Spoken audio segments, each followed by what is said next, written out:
Alrighty then.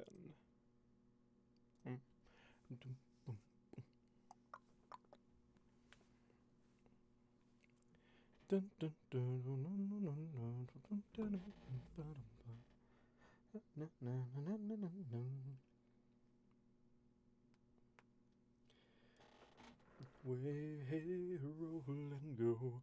The anchors and board and the cables all stood to be rollicking randy dandy-o. Heave a pull or heave away. Way, hey, roll and go. The anchors on board and the cables all stood to be rollicking randy dandy-o. Heave a pull or heave away. Way, hey, roll and go. The anchors on board. Welcome, desk. Welcome, welcome. How goes it? It's been a minute. Well, actually not too long. It's been a little bit. It's been a little bit of a minute. A little bit of a minute? Yeah, I'd say it's been a little bit of a minute.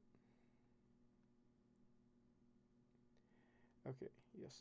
Okay, chapter 49. Sweet. Okay. Yes. Alrighty then. Well, hopefully I don't throw off everyone too much by hosting a stream on Saturday. Oh man, this is the first Saturday in a while. Woo! Congrats! I'm also nearing the end of a project I've been working on for since like January, sometime like that.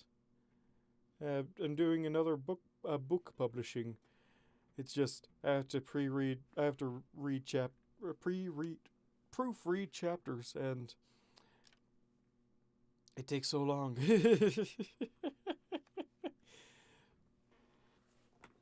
But any hoozles, welcome Key. Yeah, welcome Key. It's welcome. I don't think we've seen you in a hot minute. So, welcome to the stream. Also, thank you for all your kind comments on my stories. Okay, and man, it's weird. It's almost weird we're doing this on Saturday now. I haven't done a stream on Saturday in ages. See if I can do a chapter in a day. Well, we shall see then, won't we?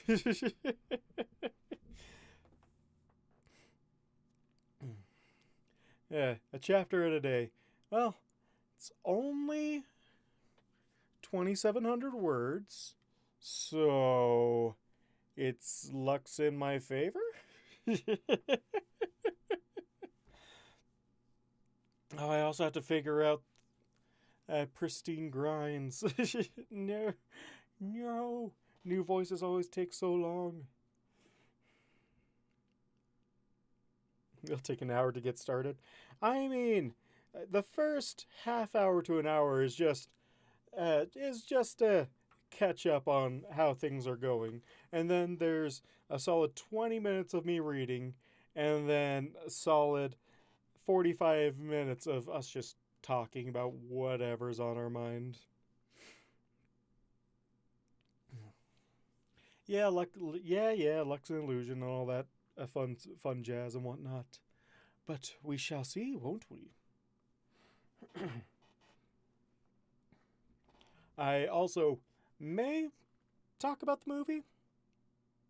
Not sure yet. It has been past the spoiler wall, so it has been past the spoiler wall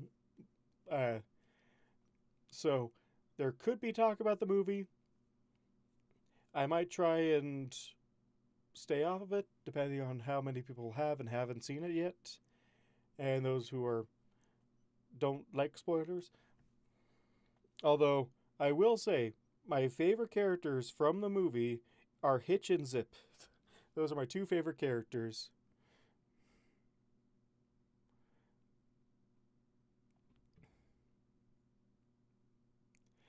Oh, I think we were joke. I think that was a joke in like the Discord, but I don't think we. I don't think we actually. He actually confirmed or denied whether or not he's going to do that. It'd be absolutely hilarious if I made it in. It'd be. I'd be among similar levels of hype as John Marston did when he was put in as uh, the face of Bob in the Dresden Files. Welcome, Z. Welcome, welcome. Yeah. Sonny is a close second favorite character for me. He'll probably be more as the series go on, but I just love, like, I just love I love the straight, I guess the straight mare of Hitch and Zip. I also love how Hitch is like the new Fluttershy, so.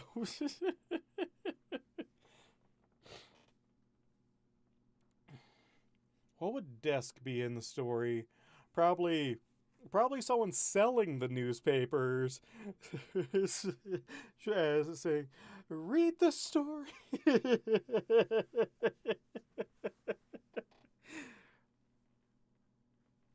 Oh, your pony sona's already established? Ooh, pray tell.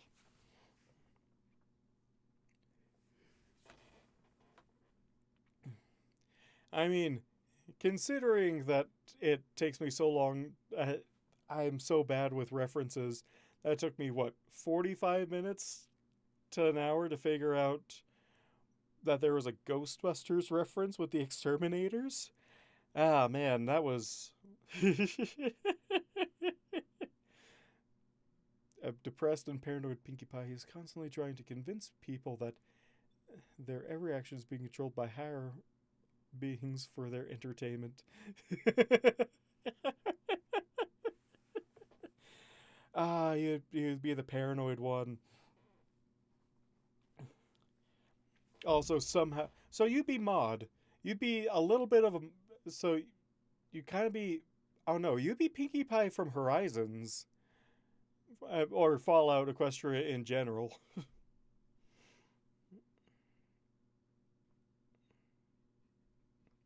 Yeah, the Ghostbusters ref. I don't know. It just went right over my head. Although to be honest, most subtle things go right over my head. Like, um, uh, like in Tanks for the Memories. Didn't realize it was an allegory for grief until every reviewer is like, "Oh my gosh, it's so nice." This was a whole allegory for grief. I'm like, "Oh, I missed that completely." Yeah, that went shot right over my head.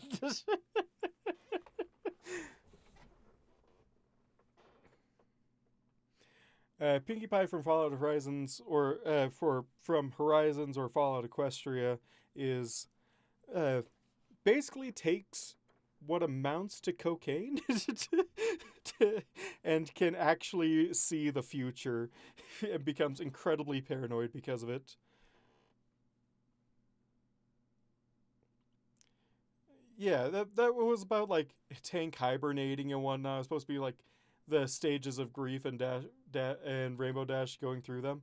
Completely missed the overtone for what hibernation meant. And I was just like, this is a good story, and did not realize whatsoever what the writers were going for.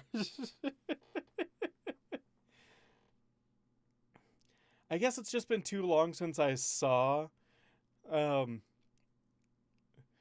since I saw the uh, sorry, it's been too long since I've seen Ghostbusters. Maybe that's why I didn't get it.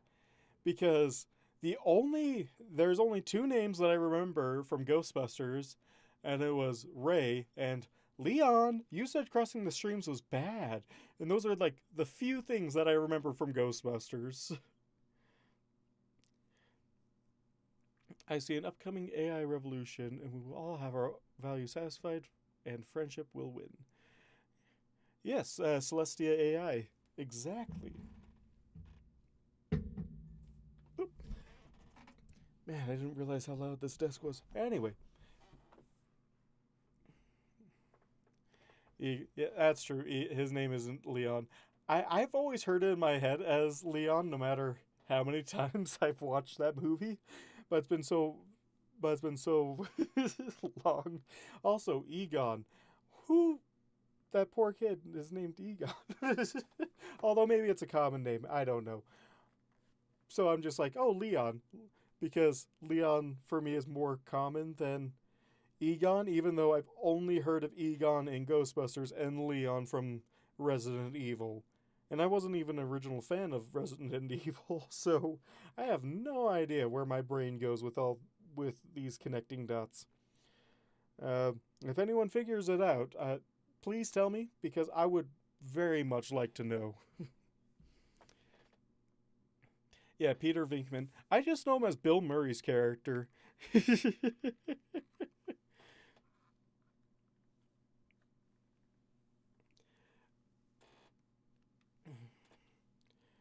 uh, I. Mm, Someone's Peter out is more or less the same. Something petering out is more or less the same thing as something waning. I guess that's true. Yeah, that's true.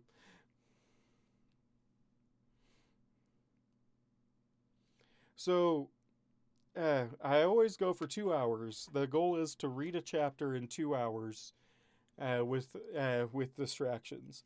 So end time is an hour 45 from now. It's only a 14-minute chapter, so according to my very accurate ebook reader.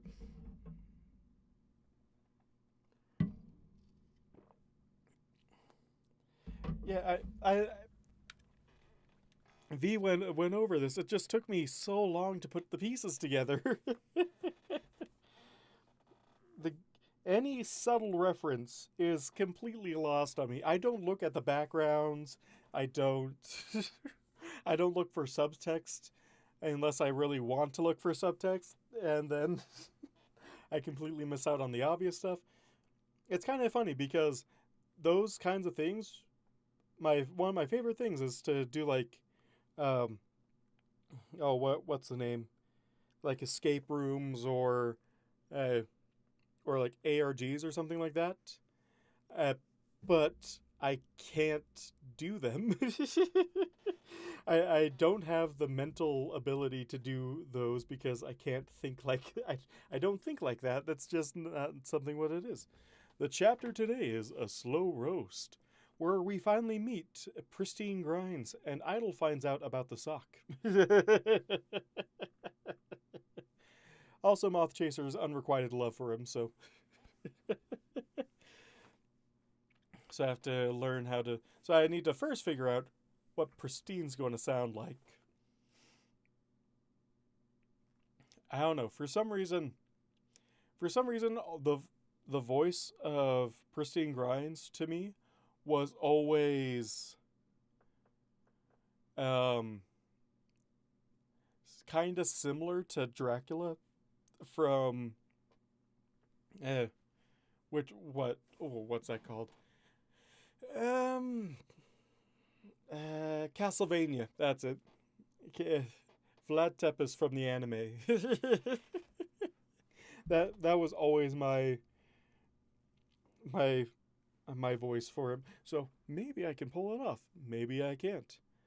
Also, I have an idea for this year's Carol, although I don't know how well it will translate.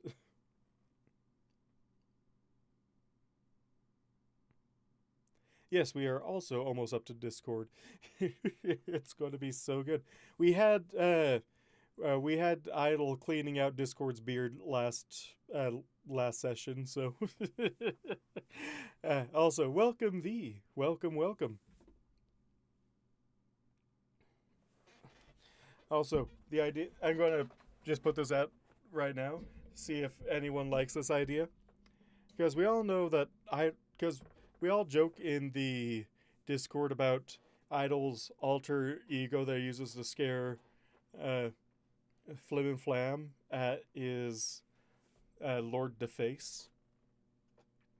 Well, for some reason, I got the tune stuck in my head of "You're a mean one, Lord Deface," and that's the only thing that's been stuck in my head all day. So, will it go anywhere? Who knows? I'll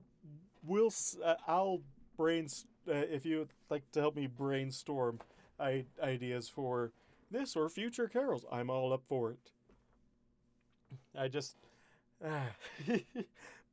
I didn't realize how hard writing parodies were, and then I decided to do a yearly parody. So let's hope for the best. I meant to try and finish this months ago, and I haven't even started it yet. Well, hopefully I'll have enough free time to do it now anyways. So, shall we get started on the chapter then? I mean, it's 10 minutes earlier before we usually do, but let's go. Alright. Changeling of the Guard. Chapter 49. A slow roast. Microphone's not even anywhere close to my face. There we go. Pristine Moth and the Truth About the Sock. I know, that would have been also a great stream title, but the only thing that came into my mind was comedians in cars getting coffee. I only watched one episode of that show, and that's the thing that sticks in my head.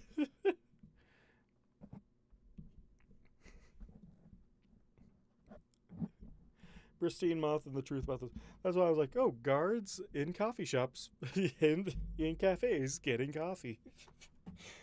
Guess I wanted to reference a show that hasn't been on in years. And that's a way better title, Key. That is such a good title. I almost want to change the title, but it's far too late now. So, I mean, that could also be another chapter title for a slow roast. So, also, we were talking about me not getting the subtle references. I didn't realize that there were two meanings to this chapter title until today. This goes to show how slow I am on the uptake when it comes to these sorts of things. They're roasting Idle? Yeah, gosh, I can't believe I missed the second meaning of this. I've read this chapter so many times. Although it was off camera, so it doesn't count. So.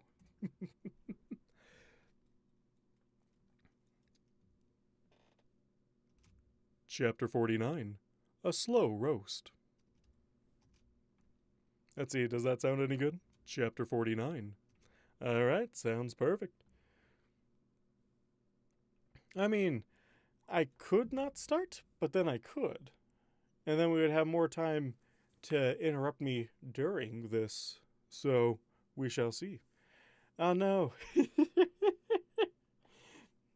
No, Cato. Don't attack the key.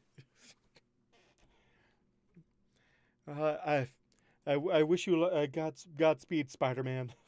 I hope you survive the cat attack.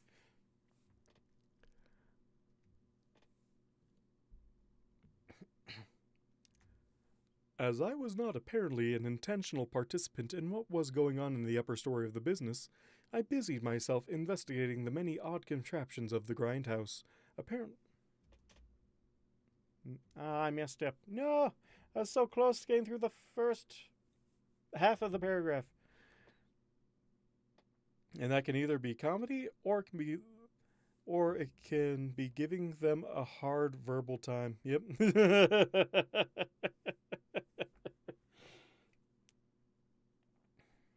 Yep, exactly.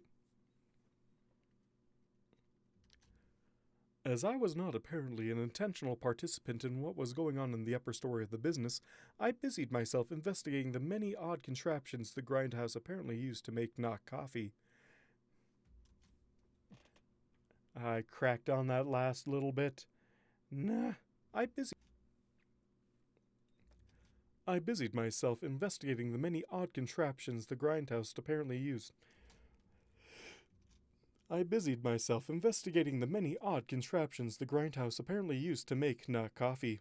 I had been initially concerned with what sounded like a large fly swatter striking something, but the screechy laughter and general mirth I felt from the other occupant of the house seemed to more than offset Moth Chaser's sudden, inexplicable anger. Gosh, that's a hard sentence.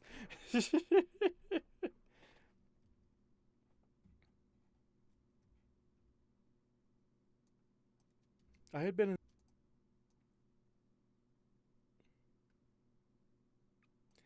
Welcome, Scourge. Welcome to the stream. Glad you could join us.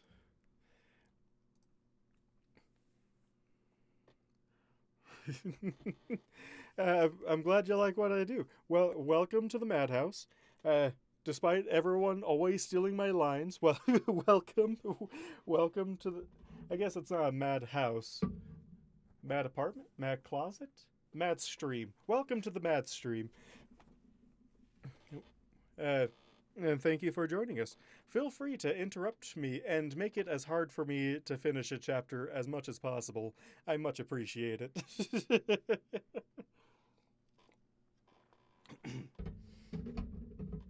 Everyone, just let everyone know you have an hour and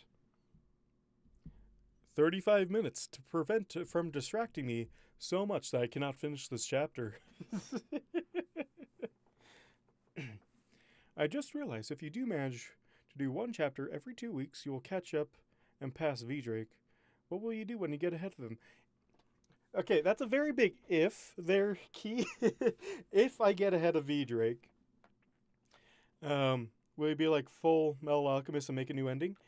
Okay, so I've had a few ideas on what I'm going to do when I eventually pass up V, which is going to be a long time coming. Like, I figured it out, and it's going to take me at least another year and a half. If V doesn't release another chapter anytime between now and another year and a half. So,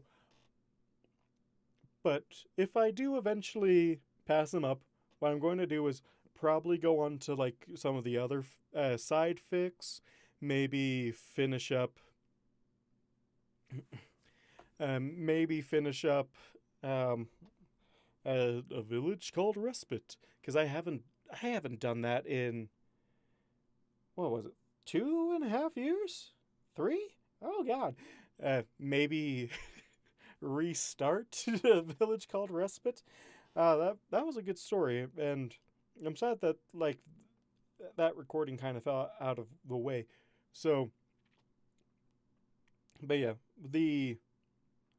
my current plan is to first finish up this as far as it goes. Whether or not I catch up to V is big if, and then move either onto the side fics or like not just the side fics, but like the spin-offs. Maybe go into changeling perspective and there's something about Mary. Maybe not, because those don't really have a lot of chapters to them. Who knows? I might not. Or go on to side stories, or do other stories, which is going to be weird because I've only been doing Changeling of the Guard for 4 years now. Okay, so let's see. At my current count, I am 70% of the way through the fic so far. 18 chapters to catch up. I don't know how many more weeks there are in a year. So 18 times 2. So it would be. Oh wait, so that's how many months? No, wait. If hold on. No, it's 2 per month. Okay, so this I'm so bad at math. Why do I keep saying that I'm good at it? Because I am obviously not. So let's see. If it's 18 more chapters to catch up, that's 9 more months. There's at least 9 more months if I read a chapter and finish it every 2 weeks. So 9 months is quite a long. That's almost another year. But then that's also me. But then I also have to edit chapters, and editing's not fun, but I get to it eventually. Hopefully, a lot more often now. So you're looking about 9, 10 months without me taking a break or doing stuff, which is going to happen. It's just a fact of my life. I've planned on never planning these streams because it it never every time I've made a plan, it falls out from beneath me. So 9 to 12 months. So almost a year to a year to catch up, and that's if V doesn't release another chapter, which he's planning on doing sometime late October, early November. So he's still writing while I'm catching up. It's not like the anime's still. It's not like the anime's on hiatus right now. So in that like year and a half, let's say he releases a chapter like 4 times a year. Let's go on the low end, say 4 times a year, uh, and it's just going to keep adding up. That's another 2 months right there if he only releases 2 a year. So, so, so let's just go and say like there's never going to be an end until V ends the chat until V ends the story. Um, but but yeah, there's plenty of other stories for me to get into if I ever do catch up. Like I always wanted to do a reading uh, of Deathly Tired Princess, as well uh, as well as the sequel to that one, which I need to read. I really I'm so bad at being like, oh well, I love this fic. Let's read the sequel, and then putting the sequel onto my read it later shelf, and then never going back to it. Why am I so bad at this? So there's a lot of things I there's a lot of things that I can do. Yeah, Corporal Hooves and the Crystal Empire. Like I will get to those eventually. I will not say a time scale because that never helps anyone. So Shattered Skies, I'm putting that as number 26 on my read it on my to read eventually, maybe possibly list. Which is good going in terms of me because you're you're just behind the 332 stories that are on my read it later list. I don't read stories as much as I used to, but hopefully that's changing. So, uh, anywhoozles. So yeah, so TLDR, uh, big if, like taller than a skyscraper kind of if, but if I do, I have plans and semi plans. Maybe I'll read Small Pony book. Who knows?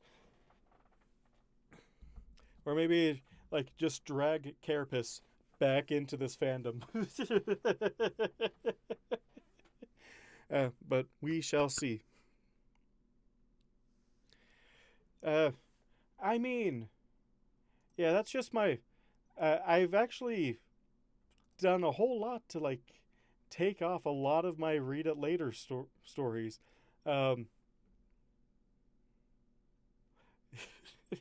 I also have 20 books in my reading list, which is the list I'm going to get to eventually. And then I also have 349 unread chapters in my currently reading list. Yeah, I have a lot of catch up to do. So, this, I have not cleaned out. I've just organized my chaos, and I have done literally nothing to tamp it down at all. I can't believe I'm already at 349 unread chapters. This is not from my read it later list. This is from my current reading list. Is 350 unread chapters. There's so many. I need to read.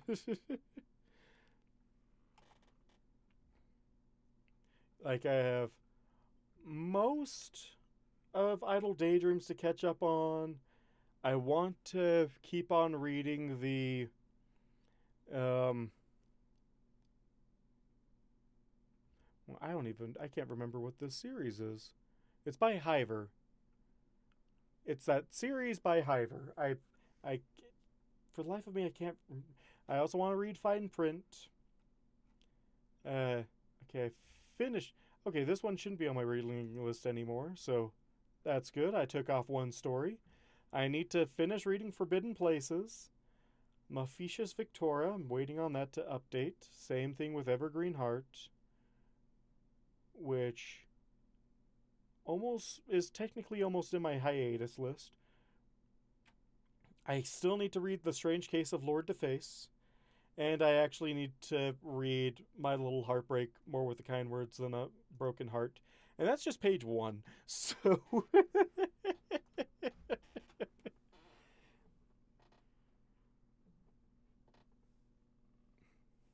man, you're further down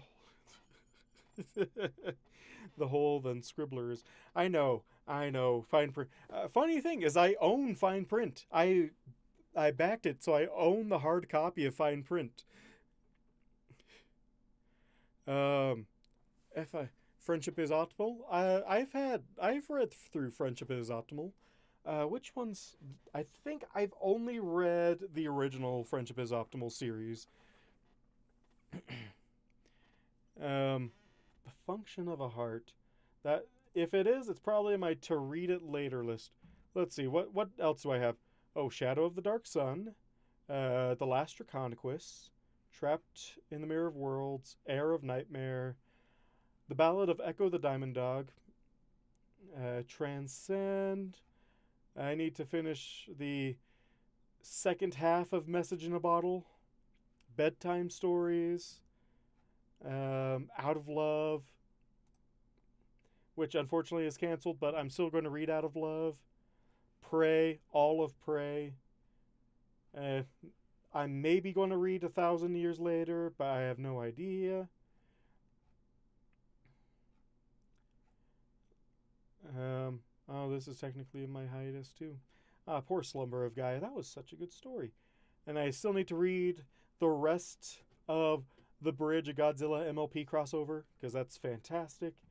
Waiting on another chapter from Cryo 7. Need to read the last of My Farrier Lady Sunspot. And waiting on the next chapter of Necromancy for Foals.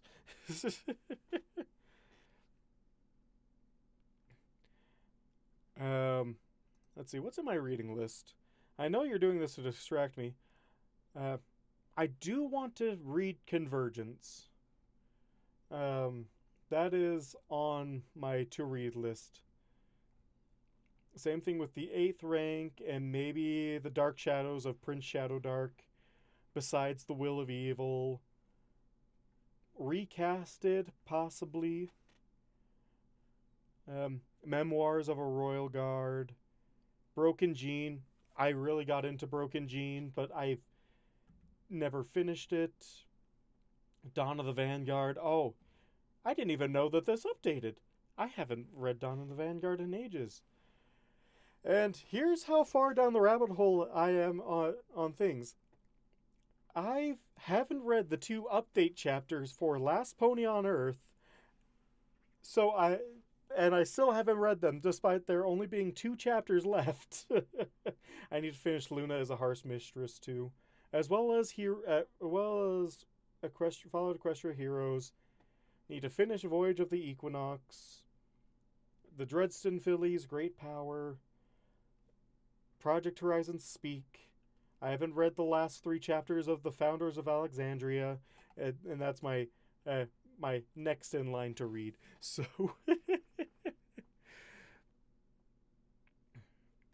uh, so no, it's hour 15 now. So, so you guys are doing a great job, but yeah, I have just this habit of putting a lot of stories in my read it later. Like another one I want to read is Upon the Wings of Change, The Horn of Power Visits the Earth, which is another one by Karma. Donna Sigma. I don't even remember. Memoirs of a Magic Earth Pony. That was a good one that I wanted to read. Adaptation, a changeling story. Integration, the Night Guards, Initiation, Pegasus Device Reckoning. There's so many stories I want to read, but I just don't have time to read stories any. Man, I was an avid fan fiction reader in high school, and now that I have to be an adult, I haven't had time anymore. But again, hopefully that's changing. It's only been 1 week since I quit my job, so hopefully, hopefully, I can do something about that. Ah, but anyway, that's enough distraction. And yes, I also want to read the Friendship is Optimal story from Starscribe as well.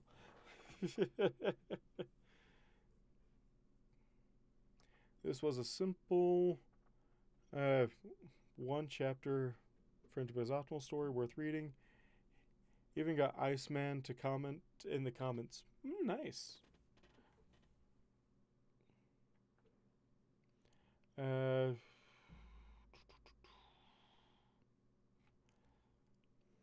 No, never enough distraction. I didn't realize I had multiple Friendship is Optimal story, because I don't really consider Synthesis or Convergence a Friendship is Optimal story. And those are the only other 2 that I can think of that might be construed as Friendship is Optimal. But but let's see, which one am I thinking of? Because the story of Friendship is Optimal is fantastic. If you want to link me anything, put it through the live stream chat on the Discord, and that way I'll be sure to see it, because YouTube is really weird about letting me see things, even though I say don't filter anything, and then they still do. So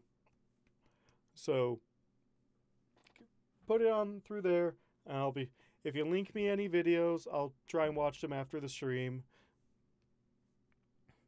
Friendship is Optimal Breakdown Cruise. Okay, interesting.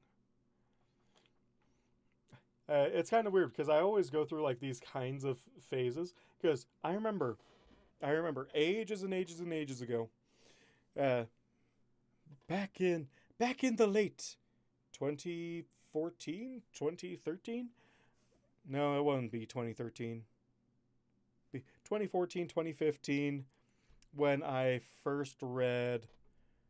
I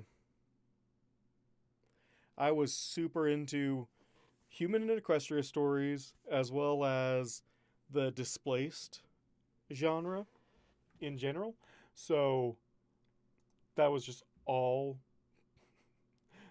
everything. And now I'm kind of like, no, I kind of like just pony only stories.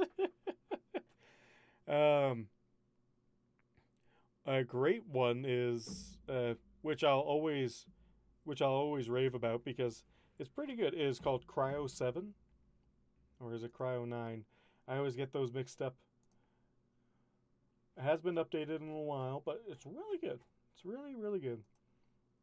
No.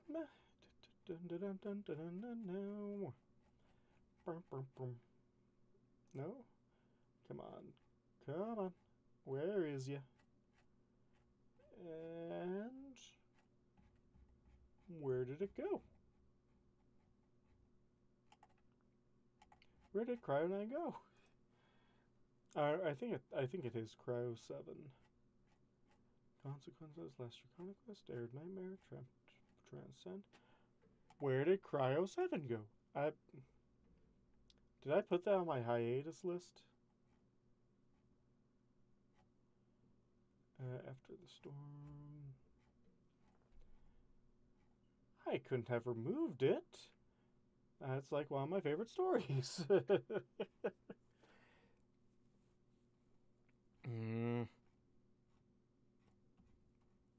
Legacy is another good one by Enfire.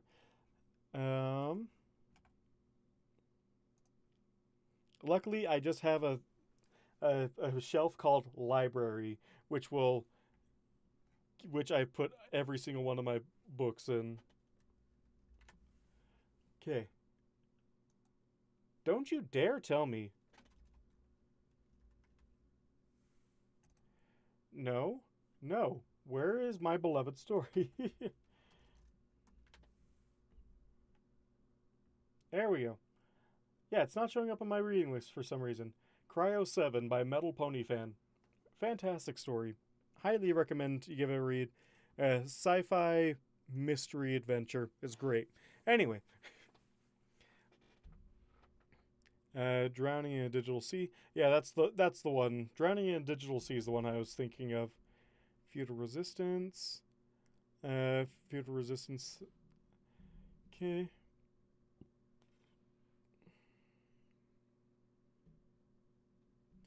Okay. Oh, I think I've heard of Feudal Resistance. Yeah, I'll give those a read. Eventually. I actually got so bad with my reading list that I split my reading list into two parts. A reading list limited to only my currently reading shelf, which is only limited to 20 books of stories that I'm reading right now. A reading list, which is limited to 30 books, which is books I'm not fully into, but read from time to time. And then a read it later list, which has the bulk of my books of my to read later list. And I think I want to try and trim that down to maybe 200 eventually. Maybe, possibly, I don't know.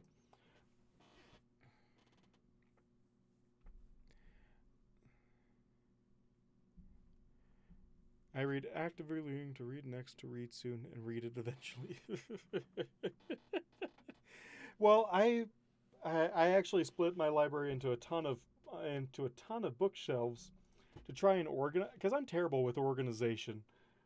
So I have a currently reading list, read it later. I also have a hiatus shelf, a canceled shelf, a finished shelf, my library shelf, and then a shelf for all the respite stories, one for Savage Skies, one for the Memory Pending series, one for the Pony After People universe, the Humanity Within, all the Changeling of the Guard stories, as well as the Dust Guard stories. All good stuff. All good stuff. You should have seen the one stream where I just sang sea shanties for the entire time. Also, I finally cracked what my dialect is. It's Southwestern. I have a Southwestern accent. Oh, no wonder I have such a use for y'all in my daily life.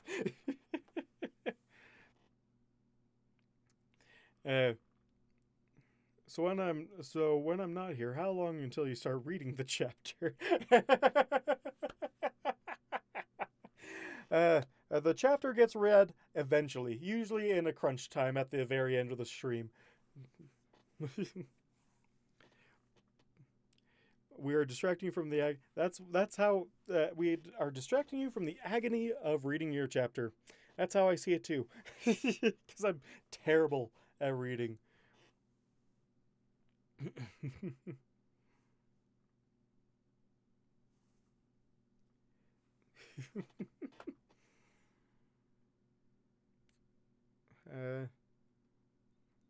We sail the seas. Interesting. The seven seas. I get you. The way rolling go. It is a sea shanty. Yes. Did you know that if you tip a canoe over, it makes a perfect hat because then it's capsized. I recently found a dad jokes Instagram, and I have so many. I have so many now. Man. Coffee. Sing the Wellerman. There once was a ship that put to sea, and the name of the ship was the Billy Hitty. The winds blew hard, and I bound it down, and blow me, bully boys, blow. Soon may the Wellerman come to bring us sugar and tea and rum. One day when the tonguing is down, we'll take our leave and go. He had not been 2 weeks from shore when down on her a white whale bore. The captain called all hands and swore he'd take that whale in tow. Hey, welcome, James. There's so many good sea shanties, and I fell into the trend way longer than the internet.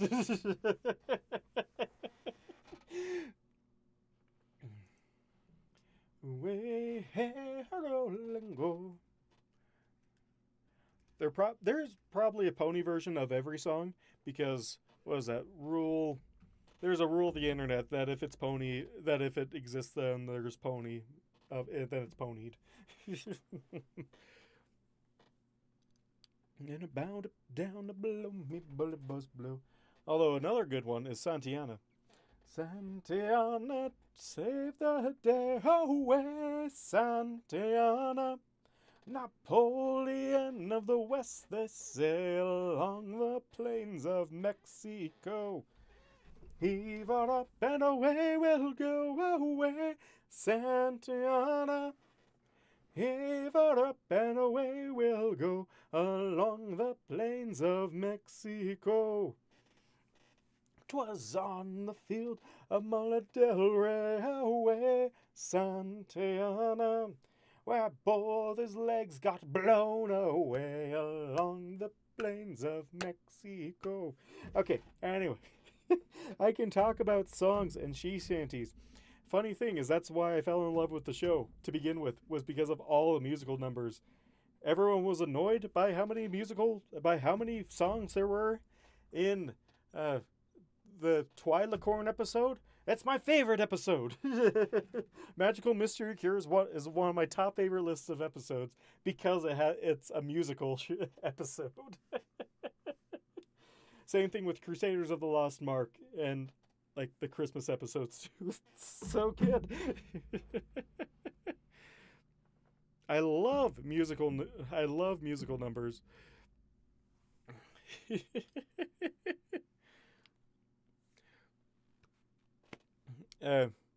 Watch Zombieland. How about you?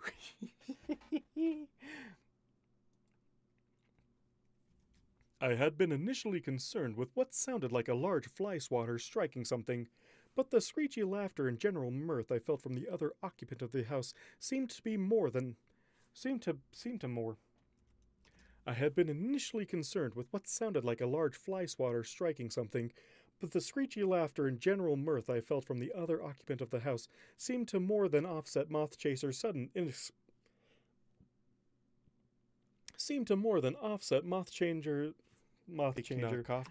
Mothchanger. Man, what a gizmo. The Mothchanger. Optimal Game Master is another good one.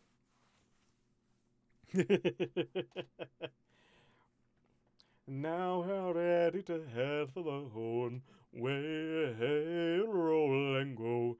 The anchors on board and the cables all stored to be rollicked in randy tandy oh.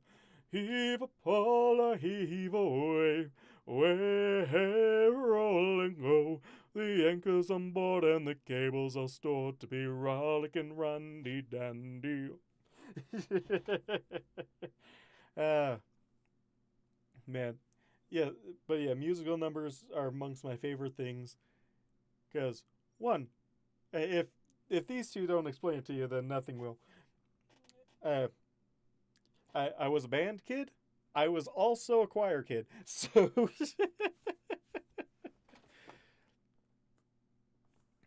if you watch Zombieland Saga, that'll be 5 friends I've converted in under 6 months. Help me beat my record. I still haven't even watched the Apple desk. Not coffee. If I haven't even watched the Apple, what do you think I'm going to start a new series? It took me so long to work up my mental state to watch the new movie. I had been initially concerned with what sounded like a large fly swatter striking something, but the screechy laughter and general mirth I felt from the other occupant of the house seemed to more than offset Mothchaser's sudden, inexplicable anger. Besides, I was aware that the bickering of siblings was held to be a time-honored tradition in Equestria, and I would hardly interfere in such a personal thing.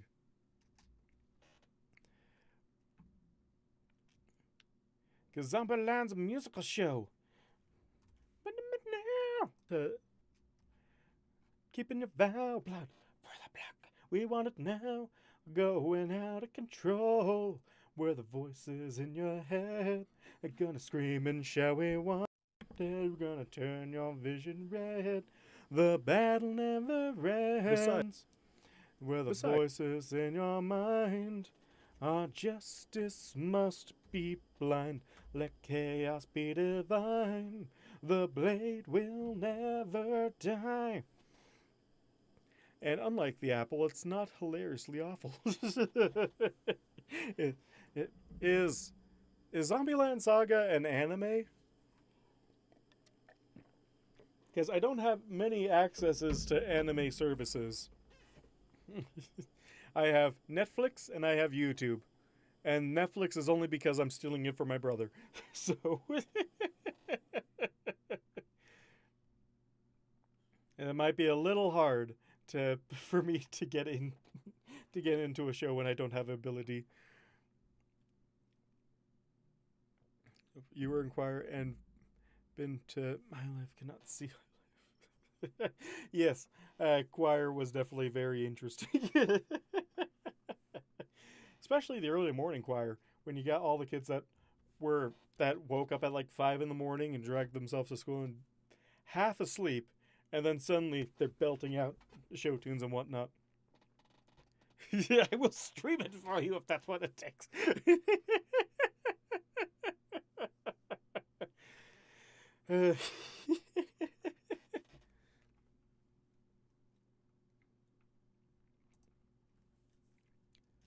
Also, my ribs hurt, and I did not look forward to her kicking me again. She could manage her kin.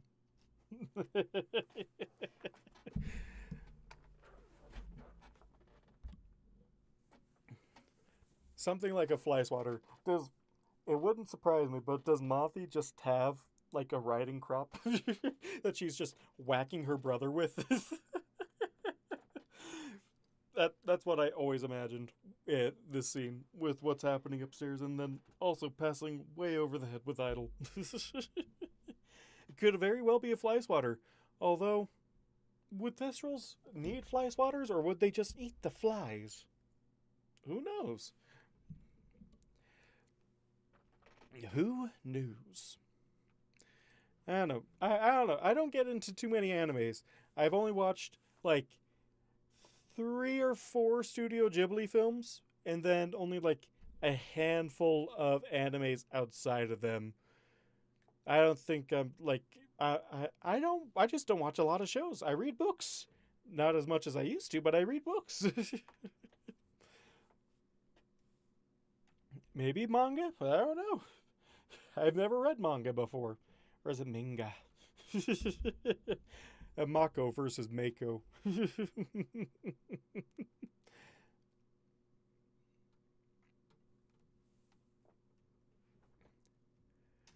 The espresso machine was steaming merrily, and the whole shop was taking on a pleasant humidity, the rich scent of coffee filling the air. I had to admit, there might be something to this. A jet of steam came from a brass vent of one of the devices, and I settled into a nearby stool, closing my eyes amidst the various bubbles, hisses, and steam. The warmth was a delight on its own, but the moisture, the hissing, even the faint rattle and buzz of the various devices around me settled me. It had been years since I had been in the hive, and yet I found this strangely comfortable. It was like being a nymph again. It was like being a nymph again. Forever Free Brony. I think I've seen a couple of their works. It's kind of funny. I enjoy specific songs, not specific artists.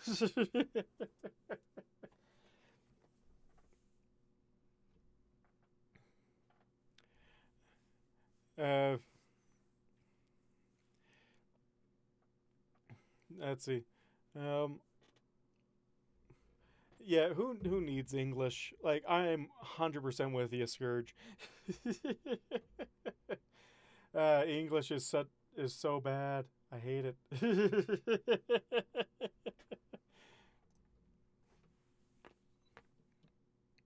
Yeah, my neck. There was a slight rustling, and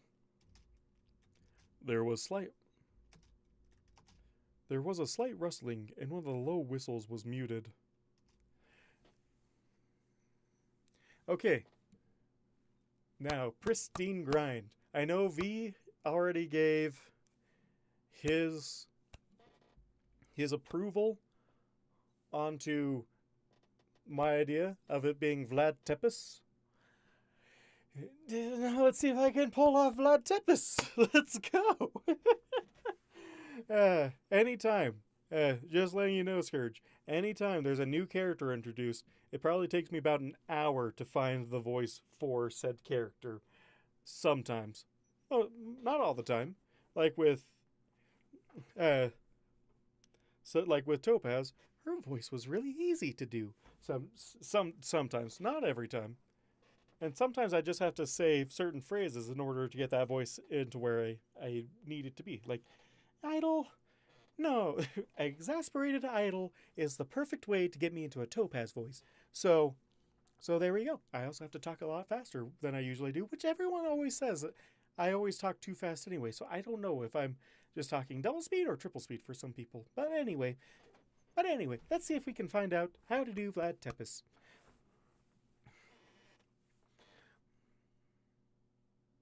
Okay, so you must be the Belmont.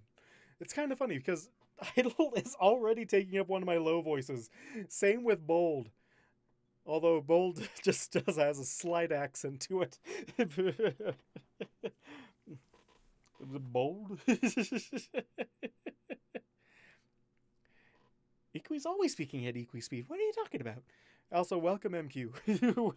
welcome.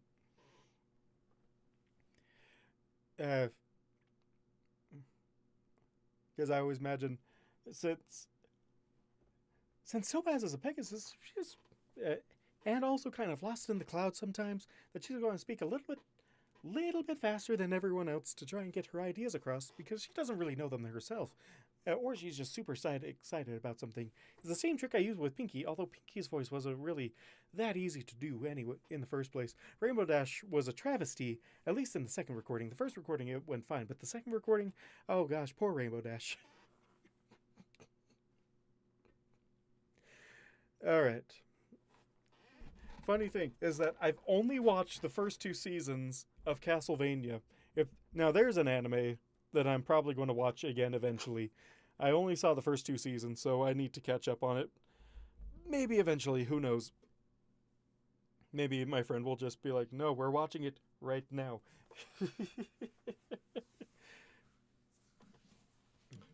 But the only line that I know from Vlad Tepes is, you must be the Belmont.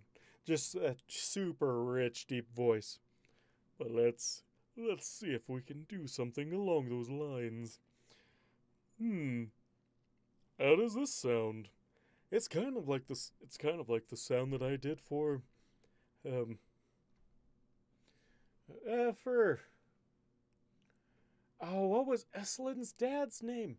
Ah, gosh, I'm so warm welcome. This is kind of like the voice I did for warm welcome in respite. I mean, I always sound drunk, so what are? So this is nothing new.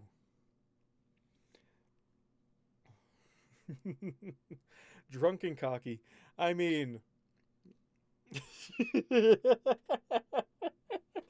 I would say that fits the character. I don't know. I always see Pristine as kind of a cocky character. But who knows? Who knows? Wow. Wow, you are tired. No wonder Moffy was worried about you. I mean, as a barista. Am I even pronouncing that right? I don't know. I've never. Yeah, you know that time where you know words, like you've seen like you've heard these words before, but you've never read them, so you're constantly, so you have no idea what they're actually supposed to sound like.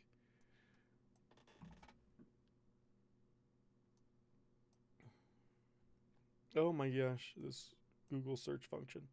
Barista. So it is barista. I've never seen barista in text form before. I mean, as a barista, I can't help but feel a little hurt when somebody just conks out right in my coffee shop. Breathe. Steamed cream and espresso. You clearly need it. I think this is the quickest time I've ever found a voice. I don't know. I really like this. I really like this calm voice. I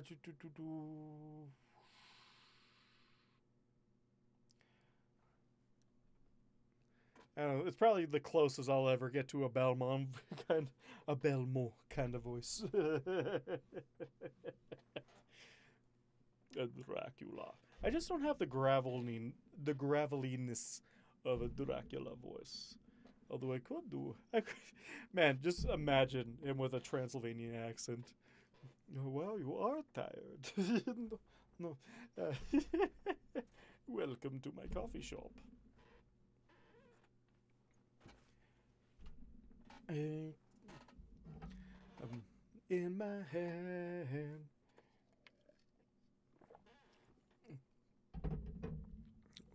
Well, now, what do we have here? I really hope that the elements don't come back anytime soon, because I can hardly remember what accents I gave most of the voices I gave them. I might actually have to look up other chapters if I ever have to do the elements again.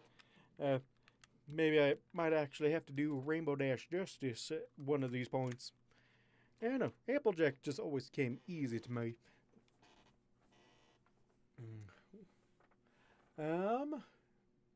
Easy, friend, easy. You clear.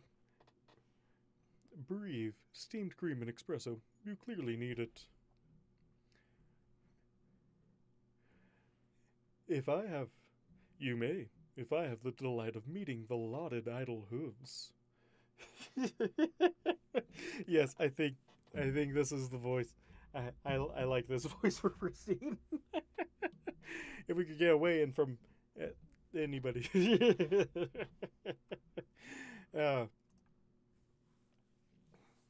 We'll just go. Wow, you are tired.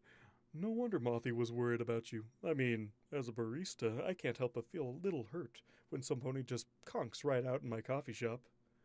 I blinked rapidly, suddenly finding myself the object of scrutiny of an individual. Hurt when some pony. I'm not even close to the microphone. There we go. Wow, you are tired. No wonder Mothy was worried about you. I mean, as a barista, I can't help but feel a little hurt when some pony just conks out right in my coffee shop. I blinked rapidly, suddenly I blinked rapidly, suddenly finding myself the object of scrutiny of an individual perhaps an inch away from my nose. I jolted, nearly falling off the stool. Easy, friend, easy, the Thestral coaxed, holding a small steaming cup to eye level. Breathe. Steam cream and espresso. You clearly need it. Then do a Southern Rainbow Dash. No, I will try and keep everyone from being Southern if I...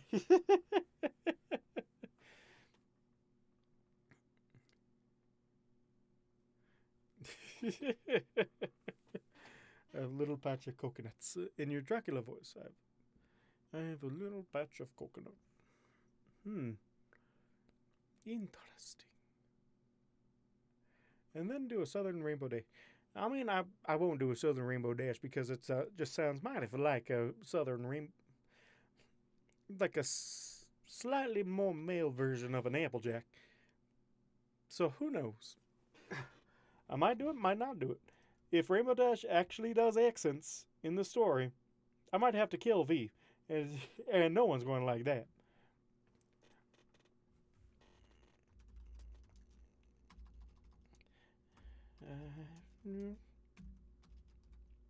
Hold on, I have to do my duties as official greeter of the madness. If I could... There we go. Welcome to the Madhouse Sketch.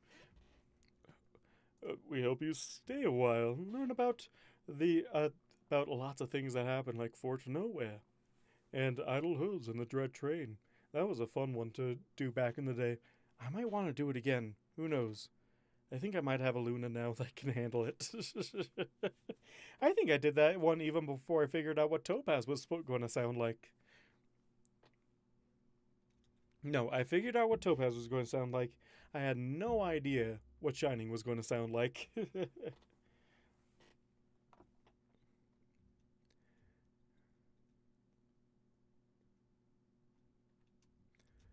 I inhaled deeply as ordered. Is this a typo? Do we have a typo?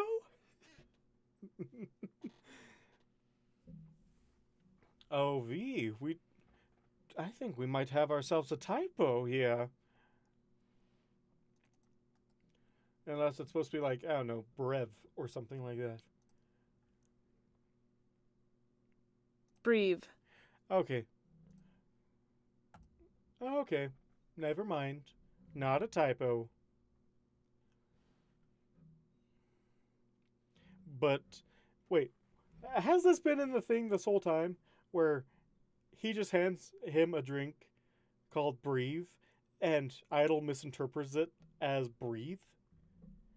Have I been missing this entire... Have I skipped over that whole sentence the entire time I've read this chapter? Every single... The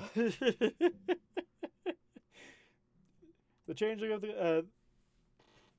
the live stream of the... You haven't even been seeing my setup this whole time. Okay, never mind. Oh my gosh, I'm so bad. Oh man. Every time I forget something every single time. I was on time this time, so you didn't even see the whole stream. I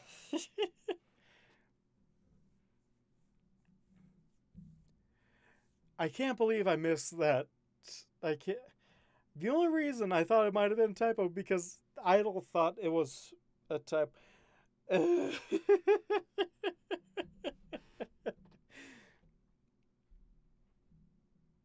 Yeah, I looked it up. Brief as a coffee drink, but then Idle mistook it. It's another Idleism. I fell for it so hard.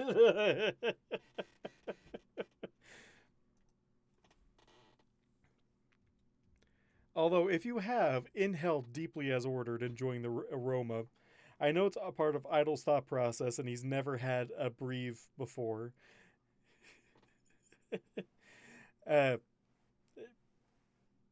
Gosh. Man, you caught me right up in that one. Man, eventually I'll learn how to read.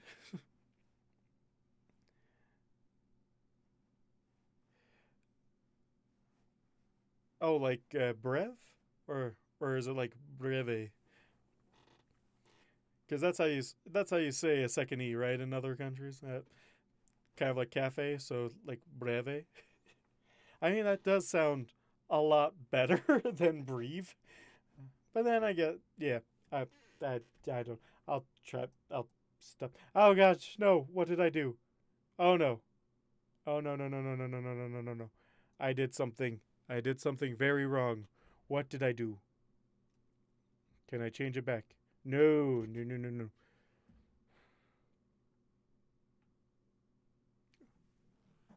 Will this still record from me? Hello? Okay. That is okay. Okay. It's still recording. I no. So either my headphones are going out. No, they're still good. I don't know what happened. Just all of a sudden, all the white noise and all the background noise in my room just cut out. After I might have accidentally clicked on something, I have no idea what it was. Now everything sounds a whole lot better, but nothing's wrong. So I have no idea what's going on. Uh, hello, hello, hello. Does this even sound the same? Hello, hello. Yeah, really need it. Yeah, okay. I did something magical. I did something magical that made my playback. That made my audio monitoring just instantly 1,000 times better. I have no clue what it was, and we're just going to roll with it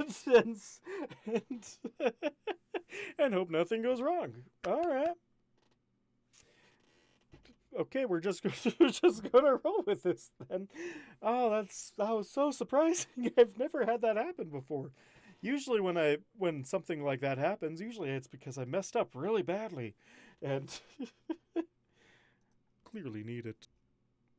Yeah, just all the white noise went away. No idea why. All right, then. Yeah, let's keep going, I guess. I inhaled deeply as ordered, enjoying the aroma. It took me a further moment to realize the cup before my nose was in actuality being offered to me. Delicately held. Delicately. Gosh, why is delicately a hard word? Delicately shouldn't be a hard word. I inhaled deeply as ordered, enjoying the aroma. It took me a further moment to realize the cup before my nose was in actuality being offered to me, delicately held with wingtips by a small saucer. I couldn't help but feel a moment of disappointment. Topaz and I had tried French food at a French. I could. I couldn't help but.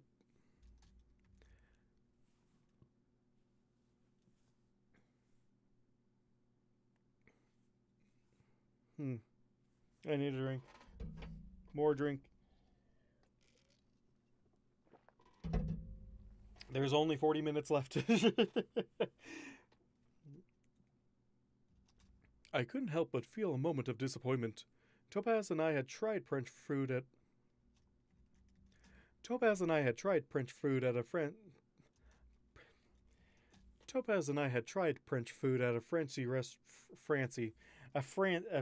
restaurant. Even better than a fancy restaurant is a Francie restaurant by a small saucer. I couldn't help but feel a moment of disappointment. Topaz and I had tried French food at a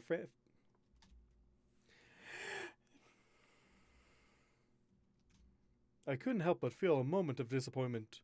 Topaz and I had tried French food at a fancy restaurant once, and I had briefly considered eating the plates as a form of protest for the lack of real sustenance to the dish. Still, I took the beverage and quickly downed it. It is good, I admitted, peering at the small cup. Then, up at the new bat pony. Pristine grind, I presume? Pristine grind, I presume? A Frenchy restaurant. You'll note that I have stopped trying to distract you so you can actually finish, in theory. I mean, there's There's no help for me, anyways. Still, I took the beverage and quickly downed it. Okay. And... Ah! I already forgot what the voice of Pristine Grimed was. Because now that I realize it kind of sounds like Idol. You may.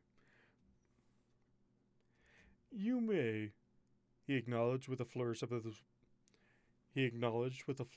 wings and a small bow, if I have the delight of meeting the lauded idle hooves. He was not, I decided, typical of what I knew of the Thestrals. He was not, I decided, typical of what I knew of the Thestrals. To be fair, I had met a few and looked as tired as this one.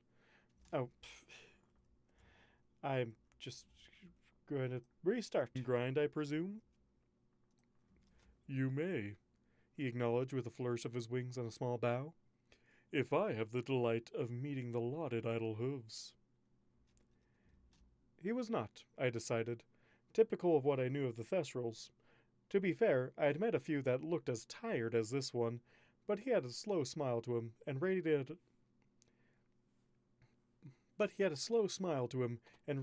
a sort of contented cheerfulness. Oh gosh, that's really hard. I decided.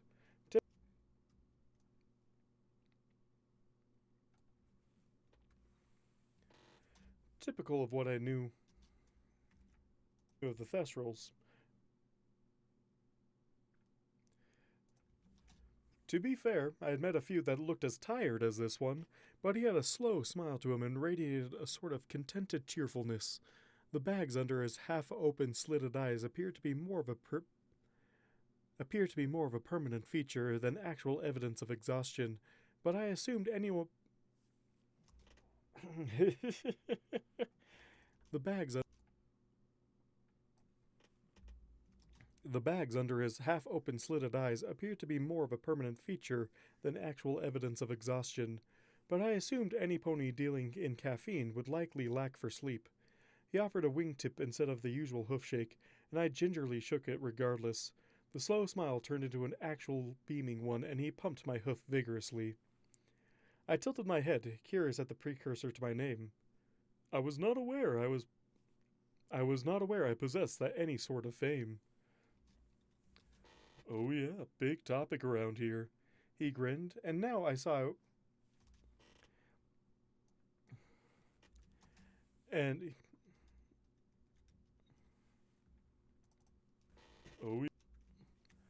Oh yeah, big topic around here. He grinned, and now I saw a hint of something predatory.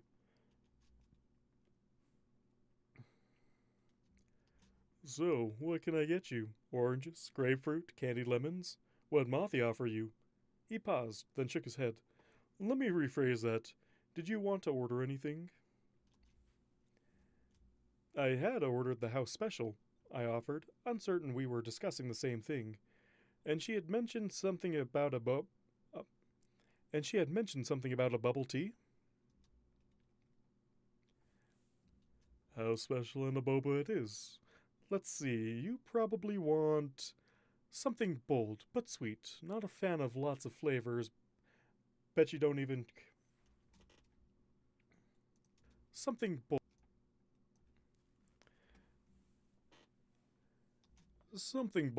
but sweet. Not a flan.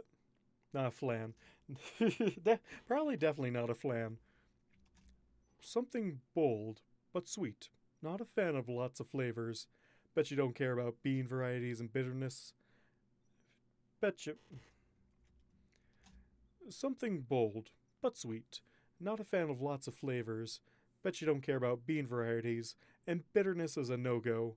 And a no on bad coffee too. I would think that a lack of bitterness appeals to most ponies. It's coffee. You'd be wrong. Make it wrong enough, and you'll get a bitter sludge that no sane pony should ever want to drink. They buy it, don't they? I offered him my cup, and he began twisting dials on one of the brass containers. He pushed down on something, and with a hiss, more of the dark beverage flowed out, though he gave a surprisingly deft twist of his wings in the middle of the press and switched my cup out for another mid-pour. In barrels. Here, try this. See, a good espresso has parts. Espresso.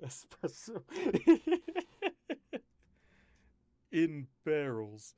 Here, try this. See, a good espresso has parts. I kept saying espresso. In barrels. Here, try this. See, a good espresso has parts. And a nice foamy top, see? Now this middle part is what I think you'll like. Most of the bitterness out. Gosh, what is... most of the bitterness out gets a good aroma. Now this middle part is what I think you'll like. Most of the bitterness out, gets a good aroma, nice full flavor. He pushed the cup my way again, tossing the rest of the other cup back to himself. He pushed the cup my way again, tossing the rest of the other cup back himself. I was beginning to suspect the cause of his apparent insomnia might be work-related. Still, he was right about the coffee. What was that about bats?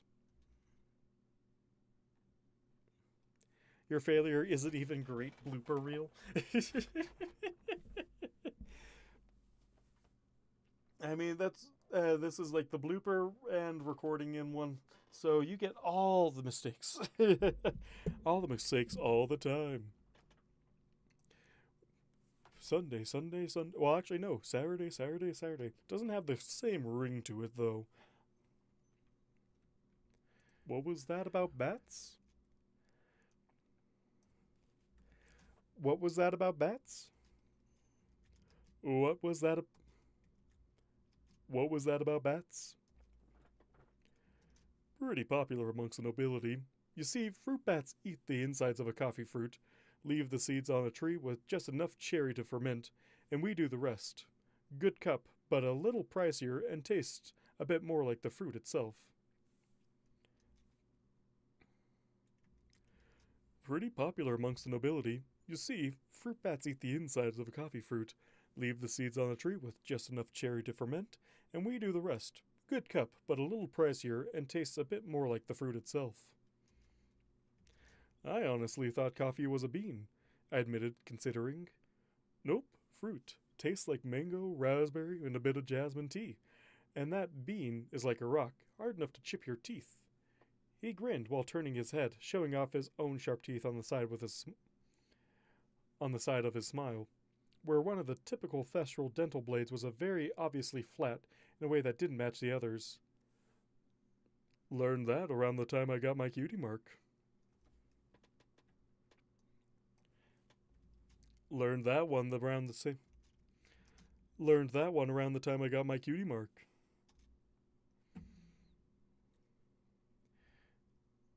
I mean, blooper reel.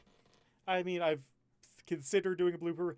I just don't have like a good reaction to my bloopers like Lost does.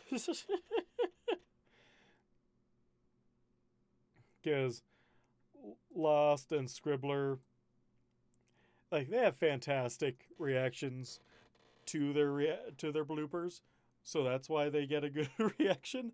It just gets more defeated and just me wanting to power through it. I didn't even break into my second drink tonight. What's wrong with me?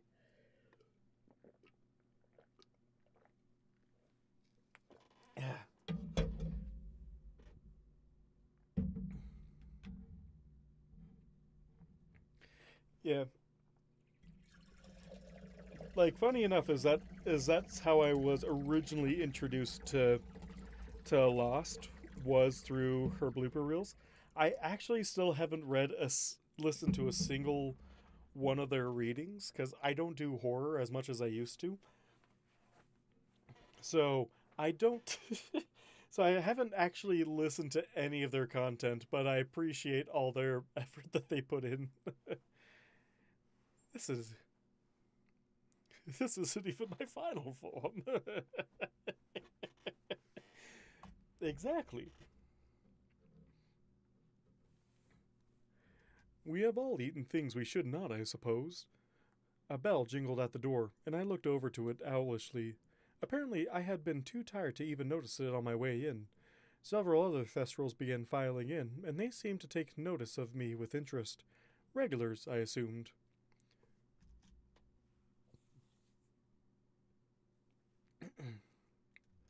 One would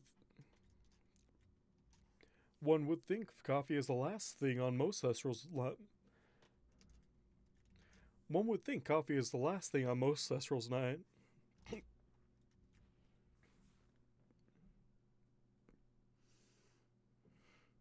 Oh, nice. Yeah, I haven't listened to too many of. I haven't actually.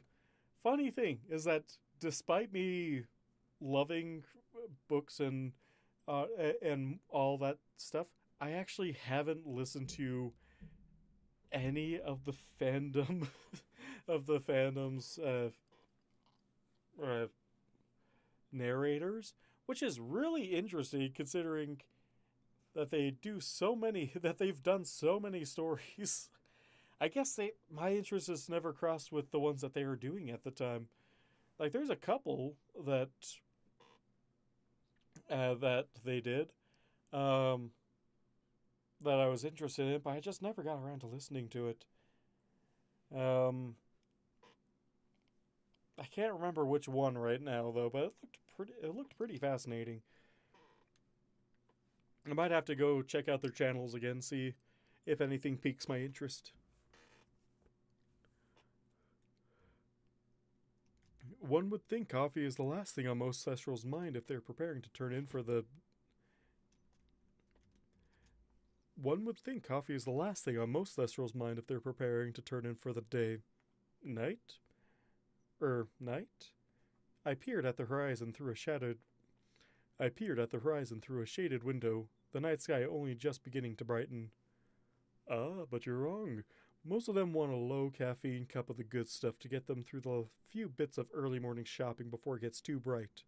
Most places are setting up for the ponies just getting up and starting the day, not for the ones trying to survive the last bits of a shift. Besides, most shops are bright and well lit. We keep it intimate here. He flicked a wing out, gesturing to the entire establishment, then pointed at a sign reading "No light spells." Something we all need during a day is a dim place to rest and get a bit of strength back before we fight through the rest of the day you sun ponies love so much. To the candy mare. Interesting. I might listen to that. The candy mare. I can already guess what it is. Just from the title. The day you sun ponies love so much. Something we all need. Sometimes all we need during the day is a dim place to rest and get a bit of strength back before we fight through the rest of the day you sun ponies love so much. I see. And your regulars have decent night vision, so it works out just fine.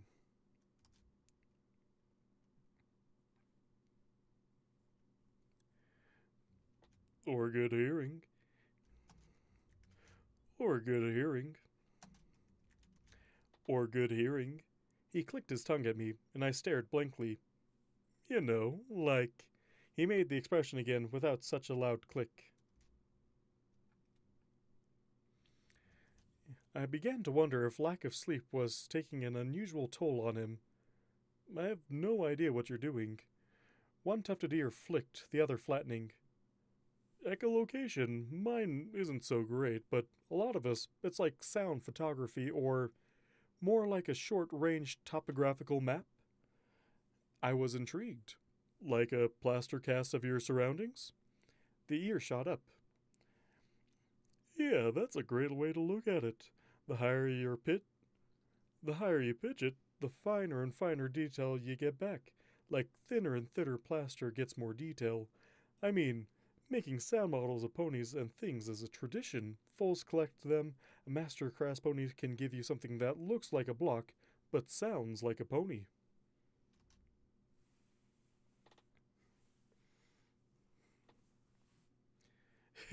You're going to regret it. Imagine Piki with a red dripping knife asking you to help with some baking. I mean, it can't be worse than a lot of the other stories that I've read, like Cheerly's Garden, Scarlet Harvest, Rainbow Factory, Pegasus Device, um, Cupcakes, Sweet Apple Massacre. I, in Fear, the camera shows all sorts of berries, watermelons, freshly cut for the baking. Yeah, yeah. Like I've seen a lot. I've seen a lot of things. Funny enough, I actually got into the fandom not through the show, but through Grimdark.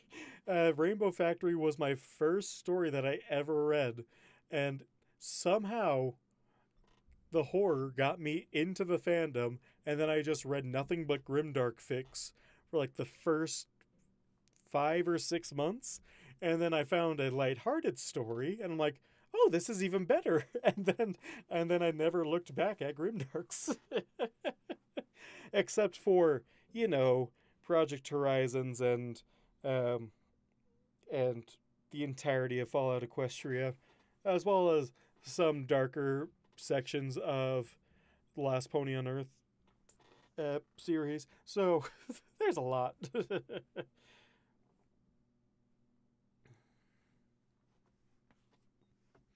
Yeah, I'd say the most messed up one that I've read out of all those would have to be Sweet Apple Massacre. Don't read it. It's not even well written. It's just mainly shock horror that gets you. Uh, all I will say about it is all Big Mac wants is a little peace and quiet, and that's all I'm going to say about that story. What made me look up Changeling? Oh man, I'm reaching far back. Far back. Hmm. I have. Let's see. Yeah, reaching back through 4 years of memories. I think I was reading another Changeling fic. And maybe it was Changeling Perspective. I think I was reading one of one of the many Changeling fan fictions out there, and I had also recently got off the kick of um, the Dusk Guard, which is another great series, by the way. I just finished reading Dusk Guard, and I'm like, ooh, that's a nice take on like guards in general, because they're just kind of seen as incompetent throughout the entirety of the show. So it was really interesting to see a take on it. And then I was reading a Changeling story, and then I think it was in the recommendations was Changeling of the Guard.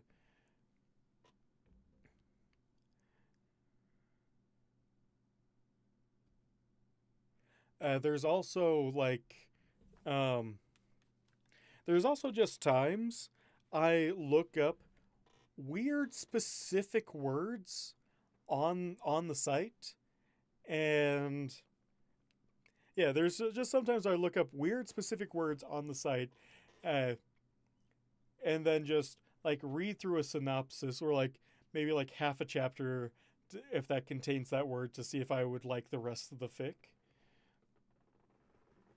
Like I found most of my favorite fics through like searching up the word like machine or or something uh, related to something similar to that, or automated or something. I don't know. I get a real I get a real kick out of like well written robot slash like mechanical mishap stories.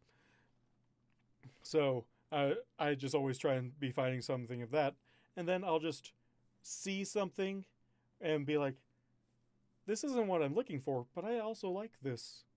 I think I'll read the rest of it. Actually, I think Changeling of the Guard might have been one of those random searches, and then so I was thrown into Slow Roast because as far as I know, it's the only one that has a machine, it that has the word machine in it.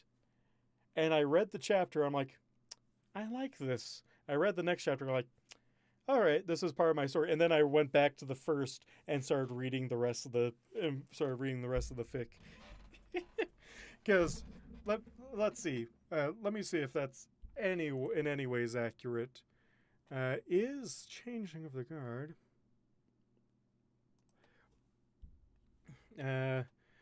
the let's see if Slow Roast would be coming out at a good time for me to 2019. So maybe not. So probably not that. Maybe it was one of the Ponyville chapters. It could have been one of the... No, it couldn't have been one of the Ponyville chapters either. I don't know when did I get into Changeling of the Guard? I have a feeling I got into it for a few months and then wanted to do the audiobook soon after that.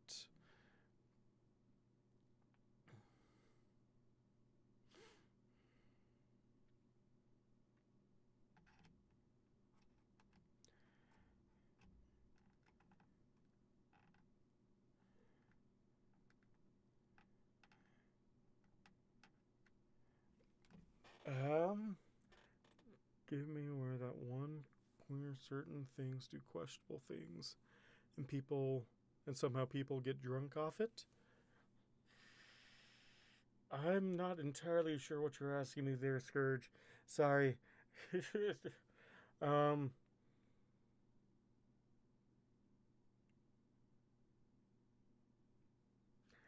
but let's see. Where would it be? It'd probably be not 2016. I remember exactly. I was reading Changing of the Guard when I was in my first apartment. No, was it my first apartment? Yeah, I think it was my first apartment when I first started reading Changing of the Guard. So that would have been probably 2018. So it could have very well been one of the Ponyville chapters. Or like either was like a random search and I just stumbled across it. Or I either random term that I searched while searching the site for new stories to read, and I stumbled across it and started reading it. That's also how I found Cryo 7, by the way, was random terms and then I liked the story outside of those terms. Or it was a recommendation on another fic that I happened to be reading at that time. I don't know for certain because it was way too long ago. Funny thing is, I remember exactly that from Cryo 7, but I don't remember what the term was that got me to Changeling of the Guard. Maybe because I've reread the story so many times. The first time's just kind of blurring now.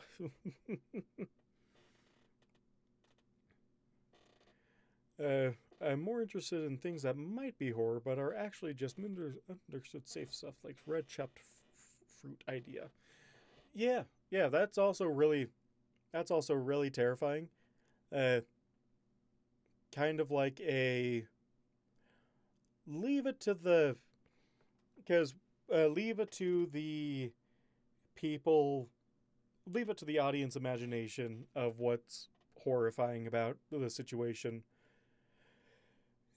Speaking of which, my favorite ever horror that was ever written, a favorite ever horror that was ever written, was in Project Horizons. It was a chapter called Play. And there were so many things about that chapter that are just not that there were some things about that chapter very creepy, and other things that were alluded to be terrifying, such as uh, so the whole base. So spoilers for that chapter in Project Horizons. If anyone wants to read that before listening to me talk about it, because it is a really good chapter. So what happens in that chapter is they go to a children's hospital in Huffington, and the hospital was basically some foals were placed in medical comas, and through like bugs in the software slash like low security of the medical pods, they ended up being able to take control of the hospital's automated systems. So they and so after being alone and trapped in their bodies for 200 years, give or take, after the mega spells go off, they've gone. They've become slightly sadistic about their games that they play. Uh, like one of the first ones that really got me was red light, green light, where there was just a light at the end of the hall, this completely dark hall, and the only light source that you can see is a red light at the end of the hall, and they dropped into this hallway. Uh, one of the people sense that there's something like behind them, but they can't see it. They cannot see anything of it. So they try and move, but they get shot by like basically a stun rifle because they moved while the light was red. And then it turned then they realized what the game was. So as soon as the light turned green, they booked it as hard as they could, and they could hear something behind them, but they didn't know what it was. And then it turned red again, and they stopped with it. They could hear it like almost like breathing. They could feel its presence just behind them, and they barely make it out of. They make it out of there. They never see the creature. They only felt that there was a presence behind them, but they had no idea what it was. It's just a terrifying situation, and it was one of the best written scenes in that entire story. That chapter is not okay. Yeah, it's not an okay chapter. It's a fantastic chapter. Like one of the best well written horrors uh, that I've ever read. Uh, although to be honest, I haven't read too many horror fics, but that was Chef's Kiss, fantastic horror. Also, like you can, also like somewhat during the end of the chapter, they find someone in a closet, and on the wall is a message written saying, "I don't want to play anymore." So it is just. So they just see a skeleton and the words, "I don't want to play anymore." And it's just such good atmosphere throughout that entire chapter. It's so good. Anyway, I distract myself long enough, but if you want to read good horror, I don't even think you need to read the rest of the story to get what's going on in that chapter, since it happens so early on. But yeah, like I won't reread Project Horizons for the entirety because that'd take way too long. Yes, I do own all the books to that one too, but the first time to read it was so long. It's just too much of a commitment for me to read again. But that chapter is a good one. If you're into horror, that's a chapter for you.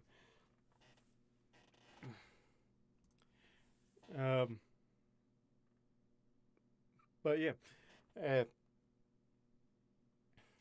yeah, leaving up to the reading up to the audience imagination is always going to be much more satisfying and scary than just seeing a monster outright.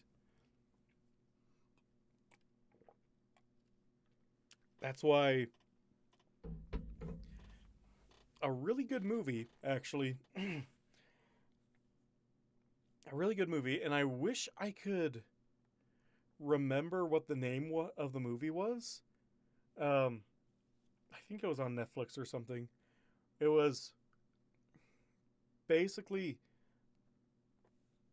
this guy, uh, like this deaf author lives in the middle of the woods, and there's like a murderer on the loose, but she has no idea. Her friend, who had come over to just like chat with her and whatnot, and just hang out with her, and just like was literally her neighbor, but she lived like a little bit away, within walking distance, but not enough so that they can see each other from the house. They like have a good time, and she walks away, and and the and this deaf lady goes back to like making dinner and whatnot, and uh, and after she closes the door and turns away from the person, uh, uh, like not even 5 minutes later, the lady comes back up and starts like banging on the door, trying to get in, and it's like a sliding glass door, and then you just see her get killed from behind, and as her friend's making food, not even 4 feet away, uh, because she couldn't hear the door getting banged on and the door was locked, and then the guy that killed her like knocks on the door a little bit to see if he can get her attention, and then starts just like hunting her in her own house, and it's terrifying. It's great, and it's just one of those things where it's like, yeah, a lot of horror situations would be a lot different if you had one of your senses taken away. Lights Out was another good one about it, but they showed too much of the monster to make it like really terrifying. But like things like that, great stuff. Great stuff. I have 10 minutes to finish this chapter. I don't think we're going to make it through this chapter tonight. So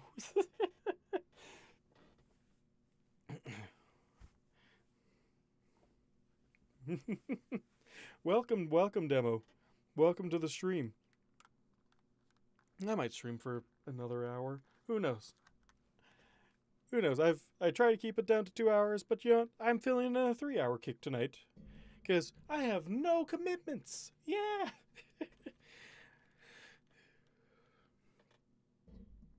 I mean, I try and stream every 2 weeks. It just doesn't happen that often, demo. I was just talking about horror stories because we brought up fan fictions to narrators, to Candy Mare, to me wanting to talk about play, to now this one. Yeah, great stuff. Yeah, I have. Do you want people to remind you to stay on your recording? No, because I'll get to it. I won't. Nah, I'll get. Because I'll get around to recording eventually. It just might take me a stream or two. I remember there was one chapter early on that took me 3 streams to read, but no, I try and max it out at 2 now, especially since I'm about halfway through this chapter, roundabout. Let's see, exactly how far in this chapter am I?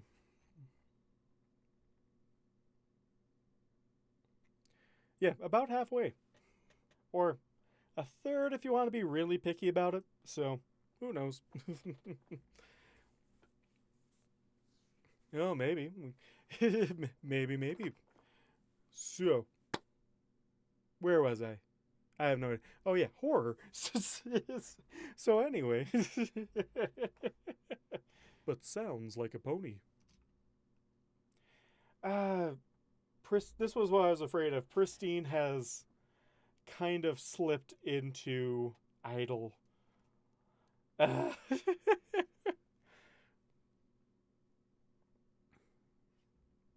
Just to keep you lagging behind. Don't worry, I lag myself behind. I think we could force you to stay off topic if we tried. Like thinner. I mean, That's the goal. That's the goal that I give every single person on stream. It's their responsibility to remember it because I can't remember it for them. Of keep me from finishing the chapter. Your goal is to distract me as much as possible. The ear shot up. Because I love getting distracted. Because it means that you guys are actually talking to me, which makes it a lot better than just me sitting in a room listening to myself record something, which is why I did this in the first place.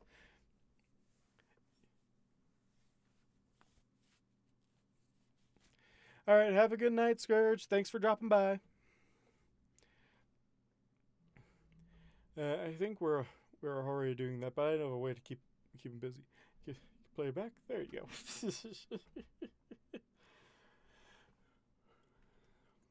Okay. Okay. Let's get back into. I have to redo all of Pristine's lines. Probably just the last chapter though, or last paragraph. There we go.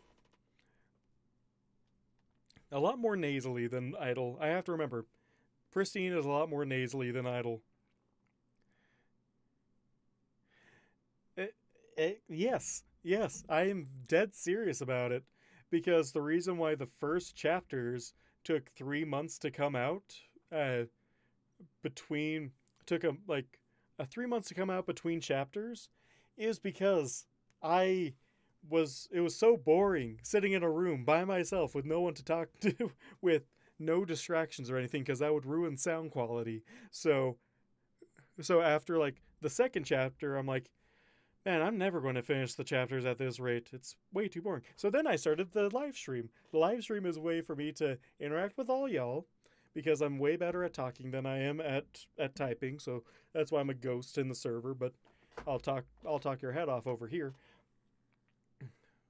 But that's the reason I started, so I could talk with all y'all. And that's why it's also a thing where I want you to distract me, because then it doesn't feel like I'm sitting in a room by myself, which technically I still am, but at least I have all y'all talking to me. Something that isn't flat smooth but has a lot of I think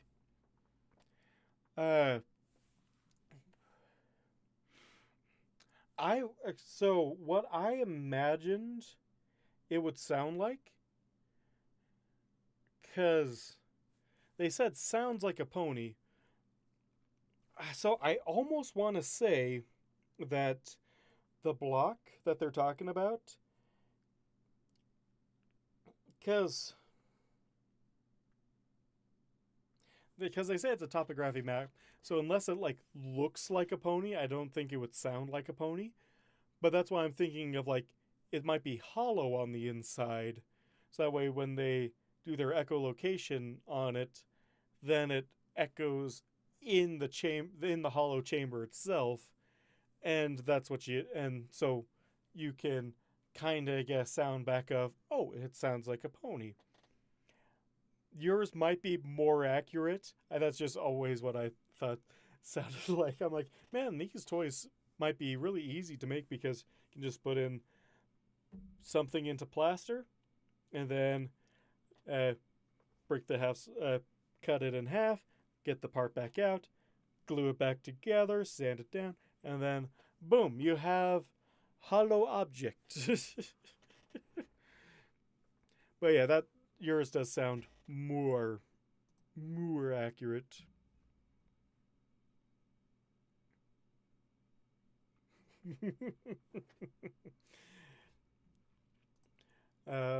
Okay. Let's go. Let's get. I don't know why. I don't know why I think nasally is more proper, more royal kind of deal. I think that's what I did with Chrysalis and Celestia. So I'm just going to keep going with that. If you use echolocation to ping a pony, you'll get a certain tone back. Okay. That might be the case.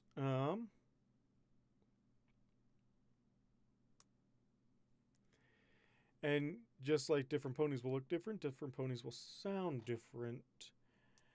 Oh, that might be the case. But I always imagined that they relied on smell for that because they never talk about how Idle looks. Uh, they more or less talk about that Idle smells like home, or in my thought process, like a cave. So who knows? Like a painting of two ponies will have different look. The sounding of the two ponies will sound different. That might be the case. I never considered that before. All right. I accept this headcanon unless it's usurped by something else.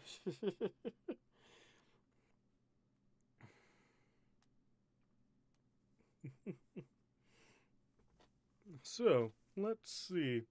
Let me see if I can do a good. Uh, let's see if I can do a good priss or priz for this entire time. And it's a case of using different tools, carving / other things to alter the echo sound to make it sound alike, similar to different colors and brush styles. Okay, so it's just okay. So your idea is that it is literally just like a solid block. Like you give someone a block of wood, and then they are able to basically tune the block into sounding like a pony. Okay. So Legos, but worse. Because Legos technically don't have sharp edges on them. I mean, they do have sharp edges, gosh. But but a sound might have a pointy edge to it. Yes, V, are you still here to comment? Is this right? Is it wrong? Who knows? Let's get the boss author in. Yeah, that's a great way to look at it. The higher you can pitch, the finer and finer the detail. Yeah, that's a good way to look at it. The higher you pitch it, the finer and finer detail you get back. Like thinner plaster gets more detail. I mean, making sound models of ponies and things is a tradition. Foals collect them. Foals collect them. A master crafts pony can give you something that looks like a block, but sounds like a pony. But sounds like a pony. But sounds like a pony. Fascinating. Perhaps we should bring more Thestrals into the Day Guard. A talent like that would likely enable them to pick up on certain details the rest of us could miss. I wondered idly if I could learn to mimic such a skill. The idea certainly interested me. Huh. Good good work. Huh. Good work. He gave me an appraising look, heading towards the strange shaker machine. Let me get you that boba. They would alter the surface by doing carving on the scale of sound waves.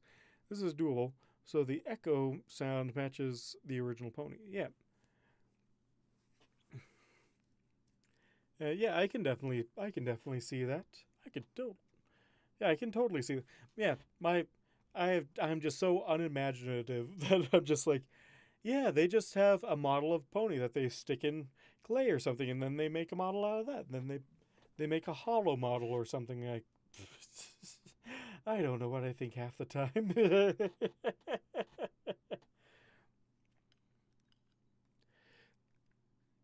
But now I'm just thinking about like Toph and the Ember Island players, where it's just a buff dude be like, I just scream real loud to get a good look at my surroundings.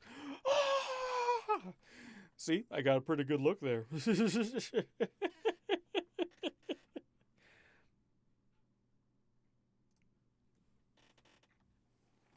If Idle transforms into a Thestral, does he get echolocation ability / skill for free? I imagine that it's a learned skill.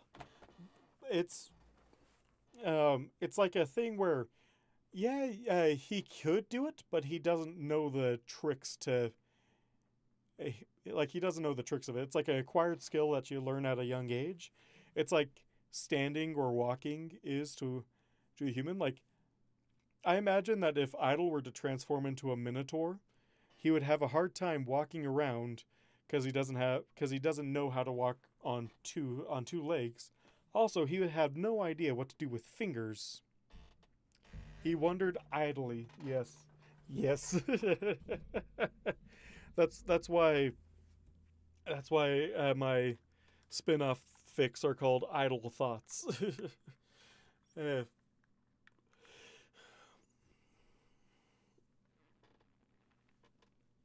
so yeah, I could totally see that.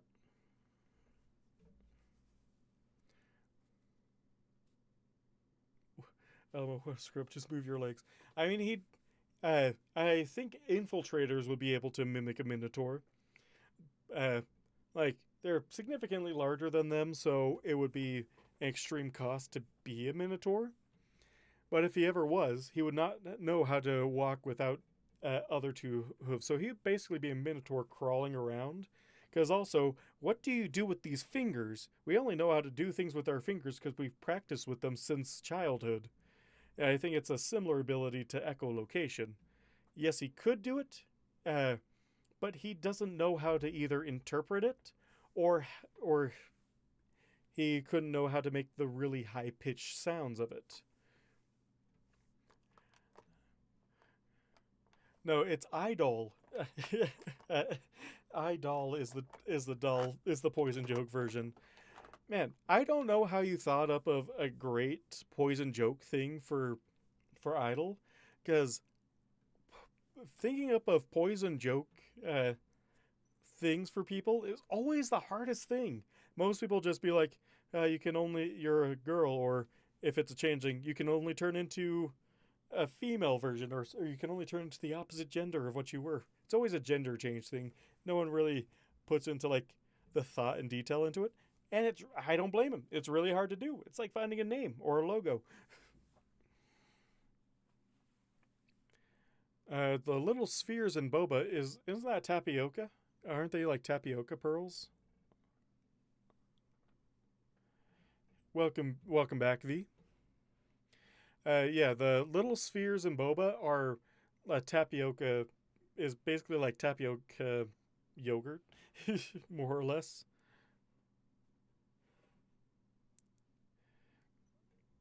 Double black family can be so cruel in love. Uh, yeah, it's tapioca pearls suspended in basically a shake. That's why the straw is like so thick. So you get to chew and drink the drink as well.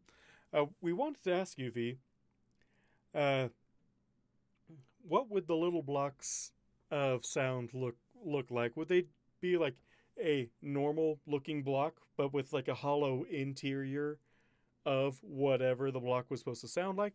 Or are they just a solid block with special divots and ridges on them to make them sound a certain way?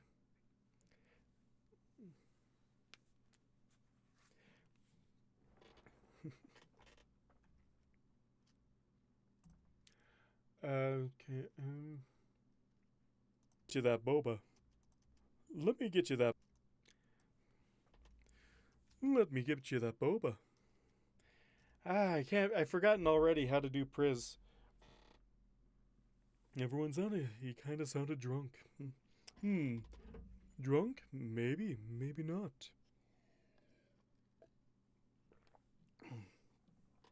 You must be the bellman. There we go. Let me get you that boba.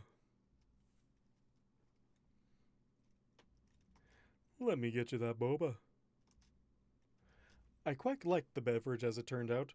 There was something eminently satisfying about a beverage you drank and ate at the same time, the little strange spheres in the beverage having a pleasant chew to them. Eminently. V, you're always making me learn new words, and I don't know if I like it or not. Uh, Google, why is this lookup just the worst? Eminently, yeah, okay. I did it right. I did it correct. Moth Chaser bounced into the stool to my right.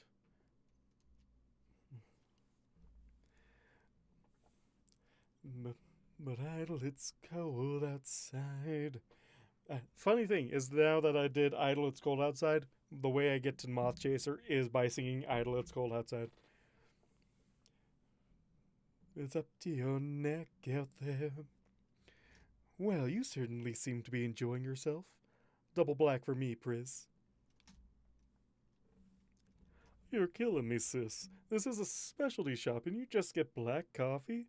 Where's the love? Hey, I brought you a customer. I'm being a good sibling. Her brother grinned.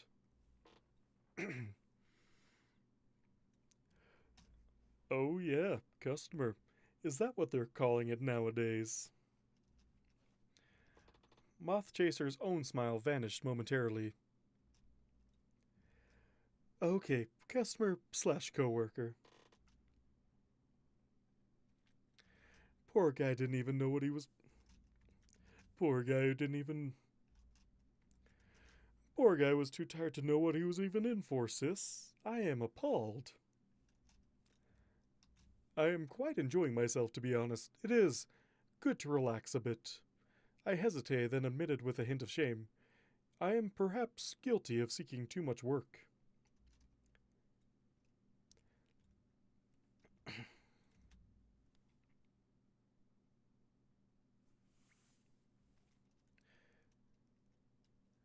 Like I said, he pulled. Like I said, he just pulled a triple, didn't even go home last night. Why is Moth Chaser becoming more southern? No!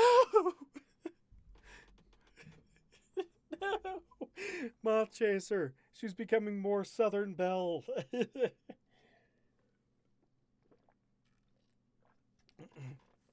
I mean, not as bad as Honeydew, but still, something about that tone of voice. Like I said, he just pulled a triple. Didn't even go home last night. Pristine gave me a searching look. Your family must have been worried. No, that is definitely Idle's voice. Hold on, I have to go back to the future. She could manage her. The espresso devices, and I settled into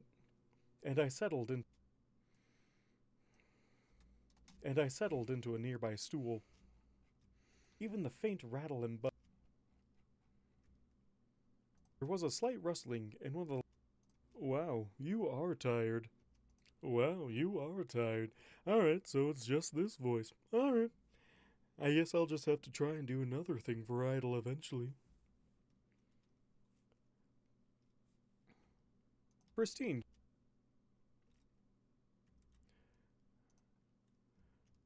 Pristine. Pristine gave me.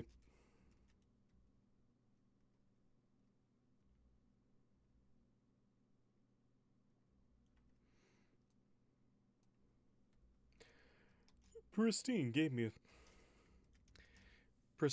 a searching look. Your family must have been worried. If I had any kin willing to claim me, they have yet to do so. That's a shame. Around your age, most ponies would be looking to settle down. Maybe start their own? Priz grinned, looking towards his sister, who scowled at him. Duty always comes first, I admonished, enjoying my tea. You know, it's funny. Mothy tells our parents the same thing. I keep telling her with all the stallions around her in the guard, she shouldn't have any trouble finding one to her tastes. She is a fine example of a guards mare. I would tend to agree with you. Now it's a slow roast on Idle or Moth Chaser.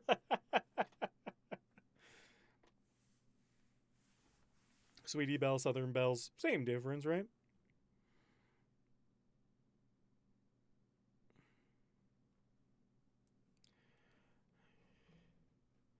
How long does it take for YouTube to display this?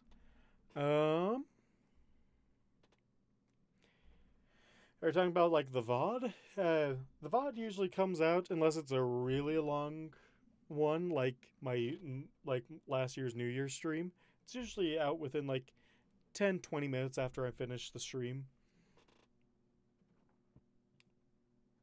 Also, I'm almost done with the chapter. Yay! Press. Press. Press. Press.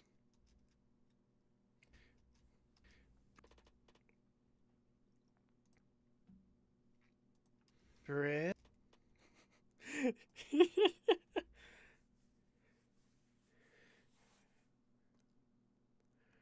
Oh, you're talking about the lag. Okay, gotcha. Ping. Gotcha. That's also kind of why I have my chat recorded, so all y'all know when I get uh your an- your questions and or comments. Press. Press. Press. Press. Press. Press. Press. I know. Press. His smile widened, and I marveled at the sheer number of sharp teeth he could show off. How about you? Do you know any mares with a good echo to 'em? I can introduce you to a few who wouldn't mind be who wouldn't mind. His smile widened, and I marveled at the sheer number of sharp teeth he could show off. How about you? How about you? You know any mares with a good echo to 'em? I could introduce you to a few who wouldn't be against meeting a nice military-minded stallion. No one, know of one for sure who you know of one for sure who could use it. No one military-minded stallion. Know of. How about you? You know any mares with a good echo to 'em? I could introduce you to a few who wouldn't be against meeting a nice military-minded stallion. No one How about you? You know any mares with a good echo to 'em? I could introduce you to a few who wouldn't be against meeting a nice military-minded stallion. Know of one for sure who could use it.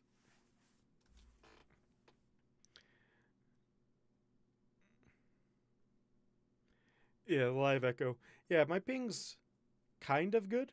It's not the greatest, but it's not the there's I remember someone was saying it one time of the maximum time for echo or like the minimum time for ping is about um 20 to 30 seconds because it has to first because the stream has to go out through the internet's router, gets routed to YouTube. YouTube goes onto their servers, then it gets streamed, and then all that in reverse for anyone who wants, plus your own ping to anyone who wants to reply. So about about a half, about 30 seconds is kind of mid-range. 58 might be a whole minute. Man, I didn't realize mine was that bad. Gosh.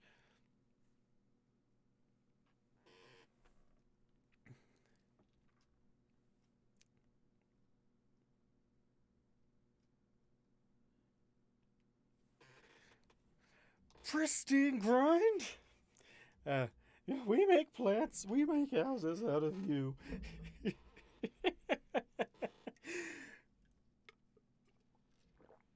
Every time I hear that chapter, I think of, wow, I probably should re-record that battle cry. It was great in the moment, but man,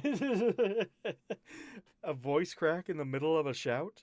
I mean, it kind of fits. It kind of fits, but geez, it sounds really bad.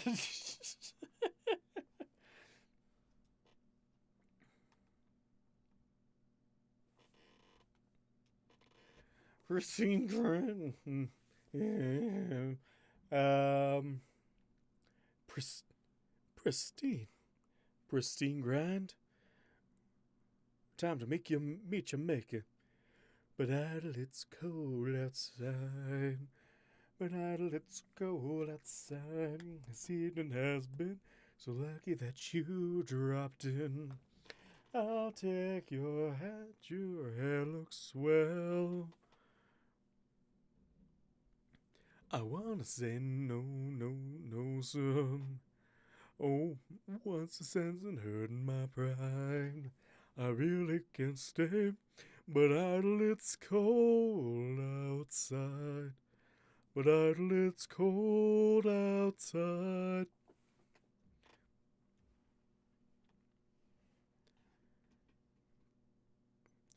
Maybe. Who knows? I don't notice anything because, I don't really watch my own streams, but that could very well be the case. I don't know. YouTube's weird about a lot of things. There. Let's get Mothy a proper show. Pristine grind. Just more pristine. Pristine.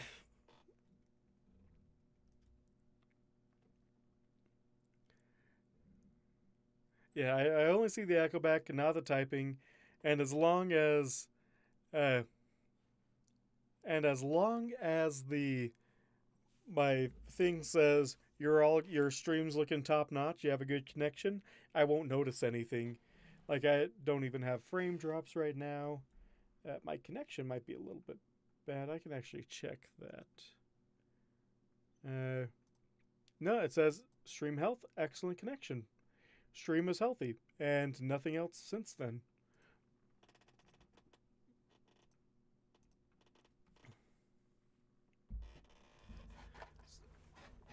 Moth Chaser complaining about.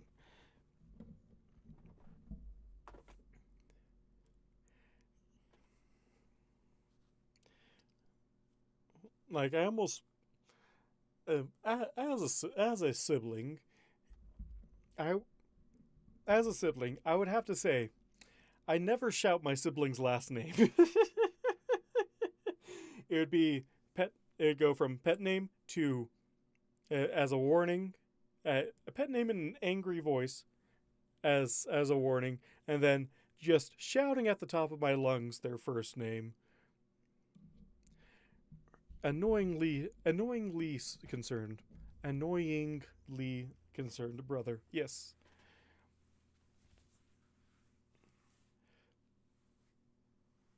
Yeah, I know it's Moth Chaser, so but yeah. I don't know, it almost feels weird because when it's not a parent yelling the first and last name, does the second half of their name count as their surname? Family last names are actually rare in Pony Society.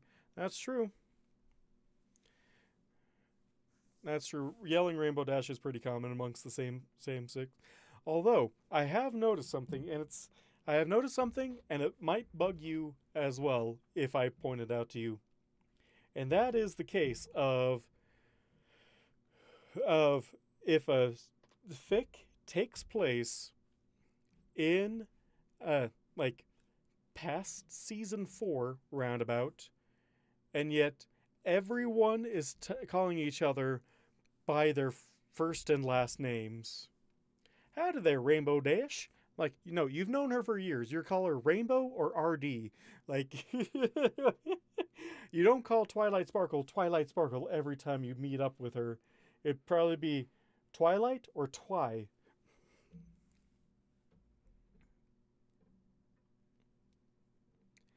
Like, Sweetie Belle, like, is like, And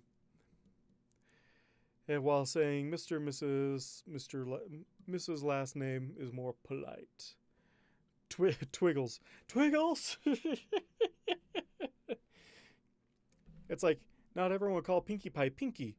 Not everyone would call Pinkie Pie Pinkie Pie because her name because they would just all call her Pinky. Like, they'd either be called like by their first names or just a nickname that they have. So her calling him Pris as a warning, I'm like, okay, that makes sense. And then shouting full lungs, pristine grind. Little bit of a disconnect. I'll read it anyway, but it's my take on things. I look at it this way: different ponies have different preferred call me X. Some ponies want to be called by the short name. Some ponies want to be called by the first name. Shining Armor might say Twi or Twily, but others might say Twilight. I get that. I think ponies don't typically do family names, but I believe Nymph even calls him Mr. Priss instead of Mr. Grind. Okay. Because, like, you also have the cakes. You have Carrot Cake. You have, what is it? You have Mrs. Cake, Carrot Cake, and then the Cake Twins. So, their surname is the Cakes. Apple Family, every single, like, they don't have, like, a surname, but their name is in some way, shape, or form related back to apples. So that's why they're the Apple Family.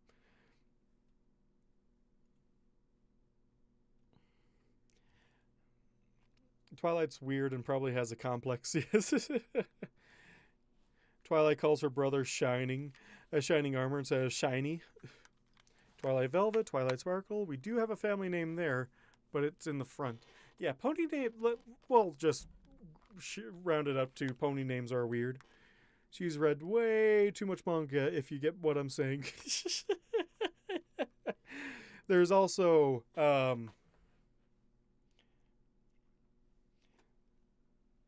oh man, there was this one comic series I was reading where one of the character names was called Black and White. Like the full thing, black, middle name, and white. Which I'm like, that's really weird, but it does fit in Pony Society.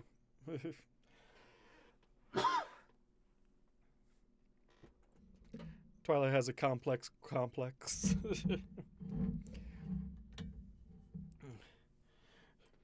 Princess Twilight Sparkle Spriggle Horse. Or whatever Gabriel called her that one time.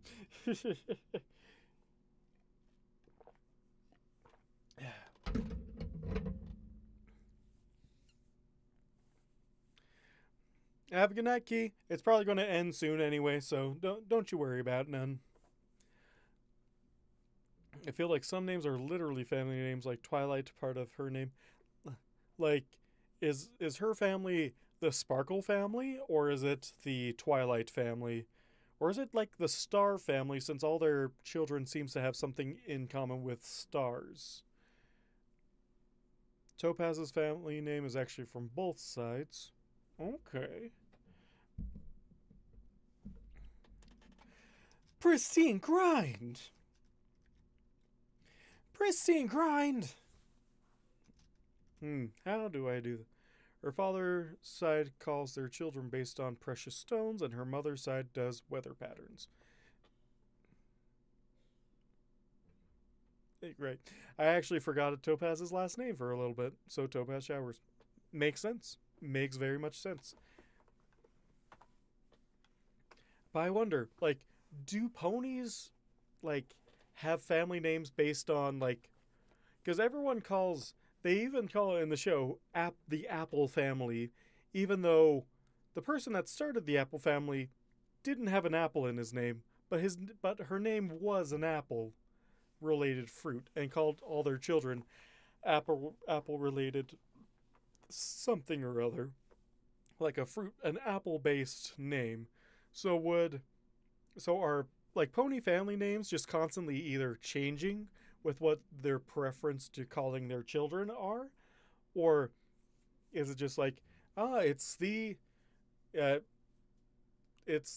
don't know, the Twinkle family or the Star family, and that's why, you got Twilight, you got and then like her mother's Twilight Velvet. Like her dad's Nightlight, so something also like star kind of related, shining armor. And it's also like, if she'd been a boy, it would have been color, mineral structure. Gotcha. There's also one other thing to consider, is that the pony names match their cutie mark, so you have to wonder, is there some sort of um, like, is there some sort of like connection between their names with their cutie mark, or after they get their cutie mark, do they just choose a new name, or do they choose a suffix to their name? Like Shining might have just been Shining, their family name, Shining Sparkle or something like that. And then once he got his cutie mark, he was like, it looks like a guard thing, so I'll be Shining Armor.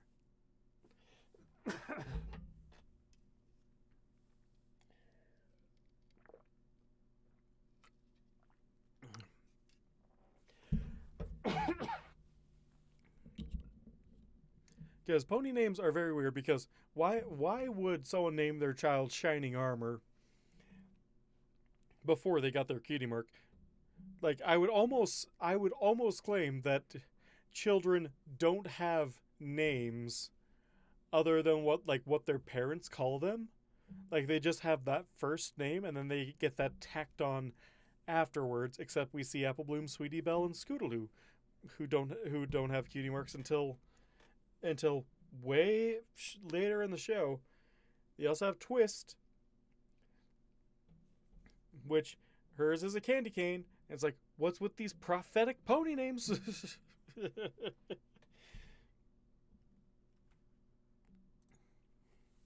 Like Topaz, her name's not prophetic, but seriously, like, a lot of pony names are, and it's really weird. And is it just show writer coincidence? Scoot's name doesn't have. Apple Bloom does. Sweetie Belle, you could say, might. So there's this whole thing of, oh, it could be related to, like, I don't know, fate, destiny, a horse, and Apple Bloom's cutie mark does have an apple in it.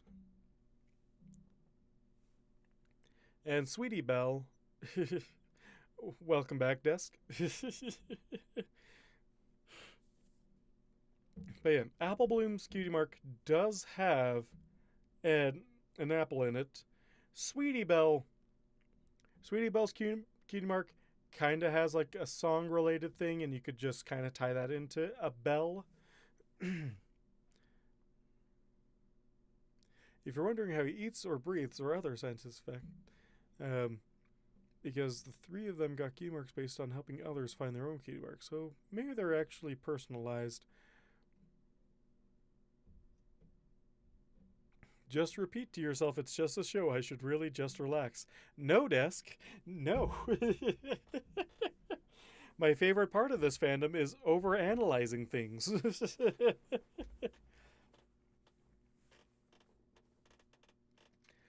Pristine grind?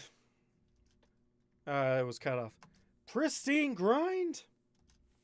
That doesn't even sound like her. Pristine grind. Pristine grind. But it's a plot hole. It can, yes. Let's see.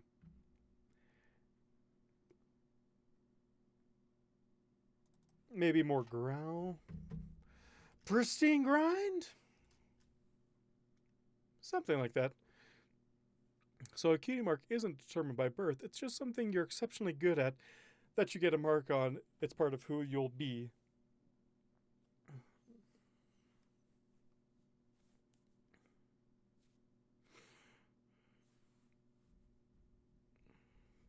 Yeah, I know. Topaz's name doesn't have anything to do with insects or anything. I get that. Moth Chaser does have a moth cutie mark. So, yeah. There's also. But outside of the story, like, rarity has to do with diamonds. Like, I know it's like, oh, finding the beauty within. But Apple Bloom still has an apple cutie mark. Yes, it has like a shield on it. It's the cutie mark Crusader cutie mark. But it still has an apple in it, so might be slightly personalized. But before the last couple seasons, you'd argue that, like, uh, Apple Bloom's cutie mark would be something along the lines of apples. Uh, Sweetie Belle's cutie mark would be along the lines of, like, singing. And Scootaloo's cutie mark would be something along the lines of, like, scooters or like tricks or something along those lines. So if you're named Apple Bloom, you're probably going to have something apple related. But then that also begs the question, why did Shining Armor's parents name him Shining Armor? Like I get it. Like, oh yeah, he's going to be a guard someday, but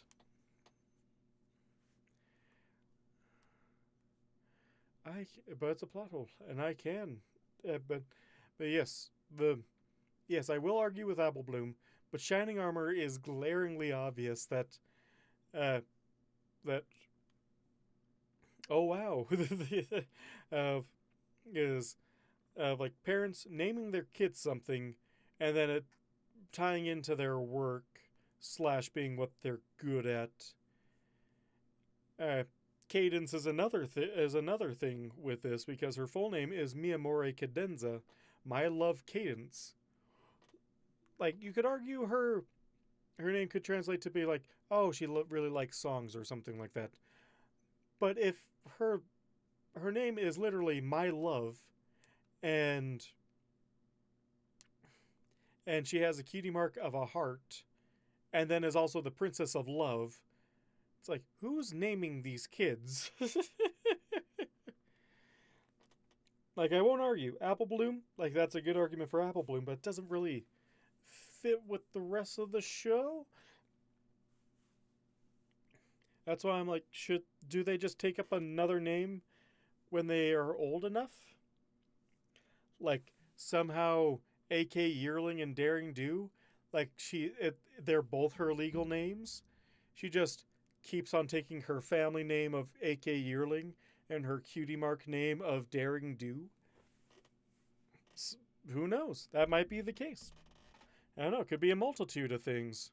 It could just be happenstance, but it's still a plot hole. Pristine Grind?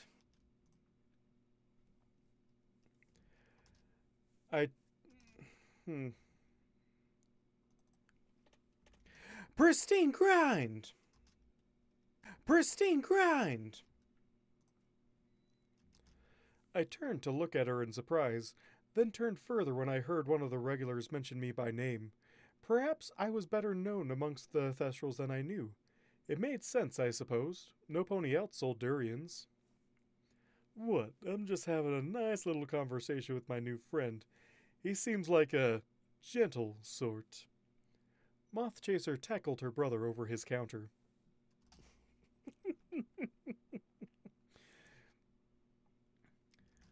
The walk back to the center of Canterlot found Moth Chaser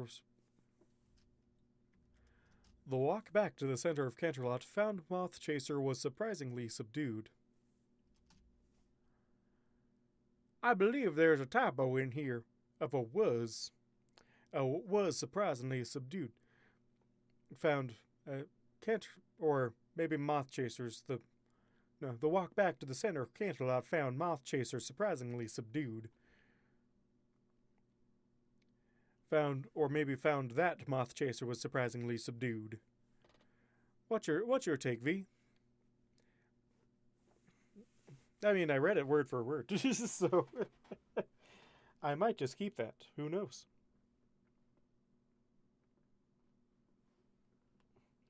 Oh gosh, it's almost 7. I'm sorry about all that. I'm sorry about all that. I mean, I didn't think you'd get an interrogation. Pris was just being... We were apparently not going to discuss the small brawl the two had, and I was not to bring that up. Topaz tended to be much the same with her mother's antics. A brother? A bother, she groused. I raised an eyebrow and her cheeks flushed. Sorry, family, he's just being nosy. We walked several blocks in silence after that. Moth Chaser seemed as distracted as she was annoyed. Finally, she sighed. So what does a mayor have to do to actually get into your room?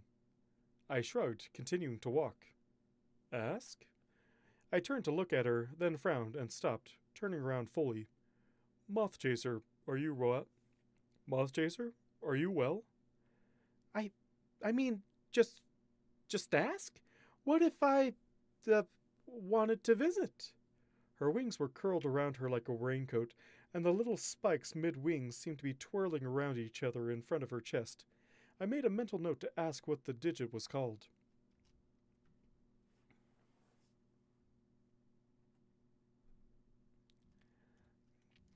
Absolutely. You are, of course, welcome any time. I tilted my head. When we are not working, that is. She continued staring, and that confusing mixture of emotions began to resurface. Well, I might take you up on that.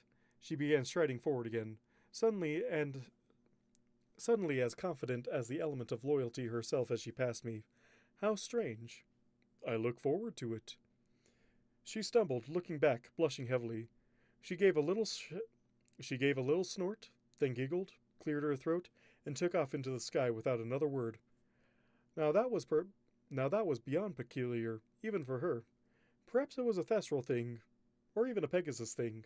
I would ask Topaz. Found Moth Chaser surprisingly subdued? Alright, yep. The walk back to the center of Canterlot found Moth Chaser surprisingly subdued. The walk back to the center of Canterlot found Moth Chaser surprisingly subdued. And I'll just put that back in front whenever I'm editing.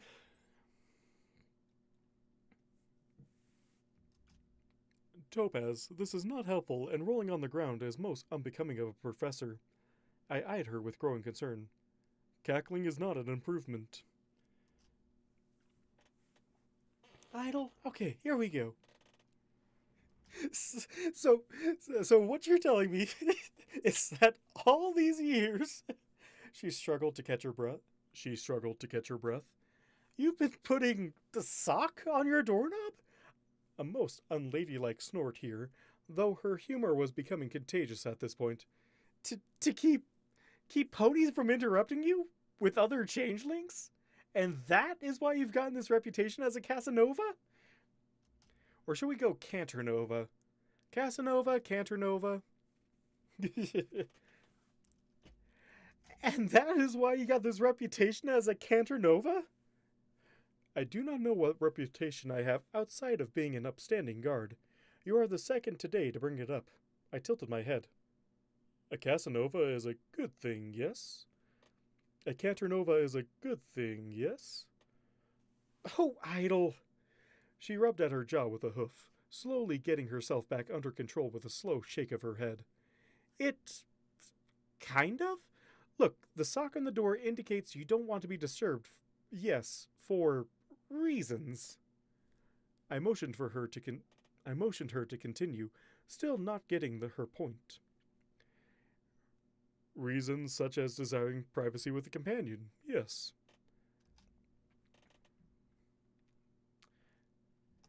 I swear, it's like you're doing this on purpose. Reasons such as desiring privacy with a companion for intimacy, idle? But that would be literally dozens of ponies, male and female, over the period of a decade, I protested. She nodded too vigorously. Yeah, it would. Ponies just lining up at your door, waiting for it. The mayor wiggled her eyebrows suggestively, and I was again reminded how often she spent time with Princess Cadence these days. Far from amused, I was aghast. I am the subject of lootery? Suspected? Idol, you're apparently been socking your doorknob for years. You're a known lootist. I stared, horrified at this misconception. I was not to do this thing. And I had been flaunting the exact opposite? But, what does that have to do with Moth Chaser? You invited her to your room, Idol. I did, yes, but how does that relate? She expects you are going to tie the sock. But she is not a changeling. Why would I? I stopped, understanding finally settling in. What? A wing laid on my shoulder. She's been hitting on you for years, Idol. Moth Chaser has only ever struck me lightly, I insisted, uncomfortably shrugging off the wing. I did not like this teasing. The look the Golden Pegasus gave me was withering, and I tried not to fidget. You know exactly what I mean. I shook my head. Yes, but I believe you are ludicrously wrong. Based on? Based on Moth Chaser being an upstanding pony with no interest in lootery, I stated, feeling justified in my pride in defending a fellow guard's pony. Topaz's breath came out in a wheeze before she fell over again, laughing all the harder. My concern grew. I've been waiting for that chapter for so long, and it's so great.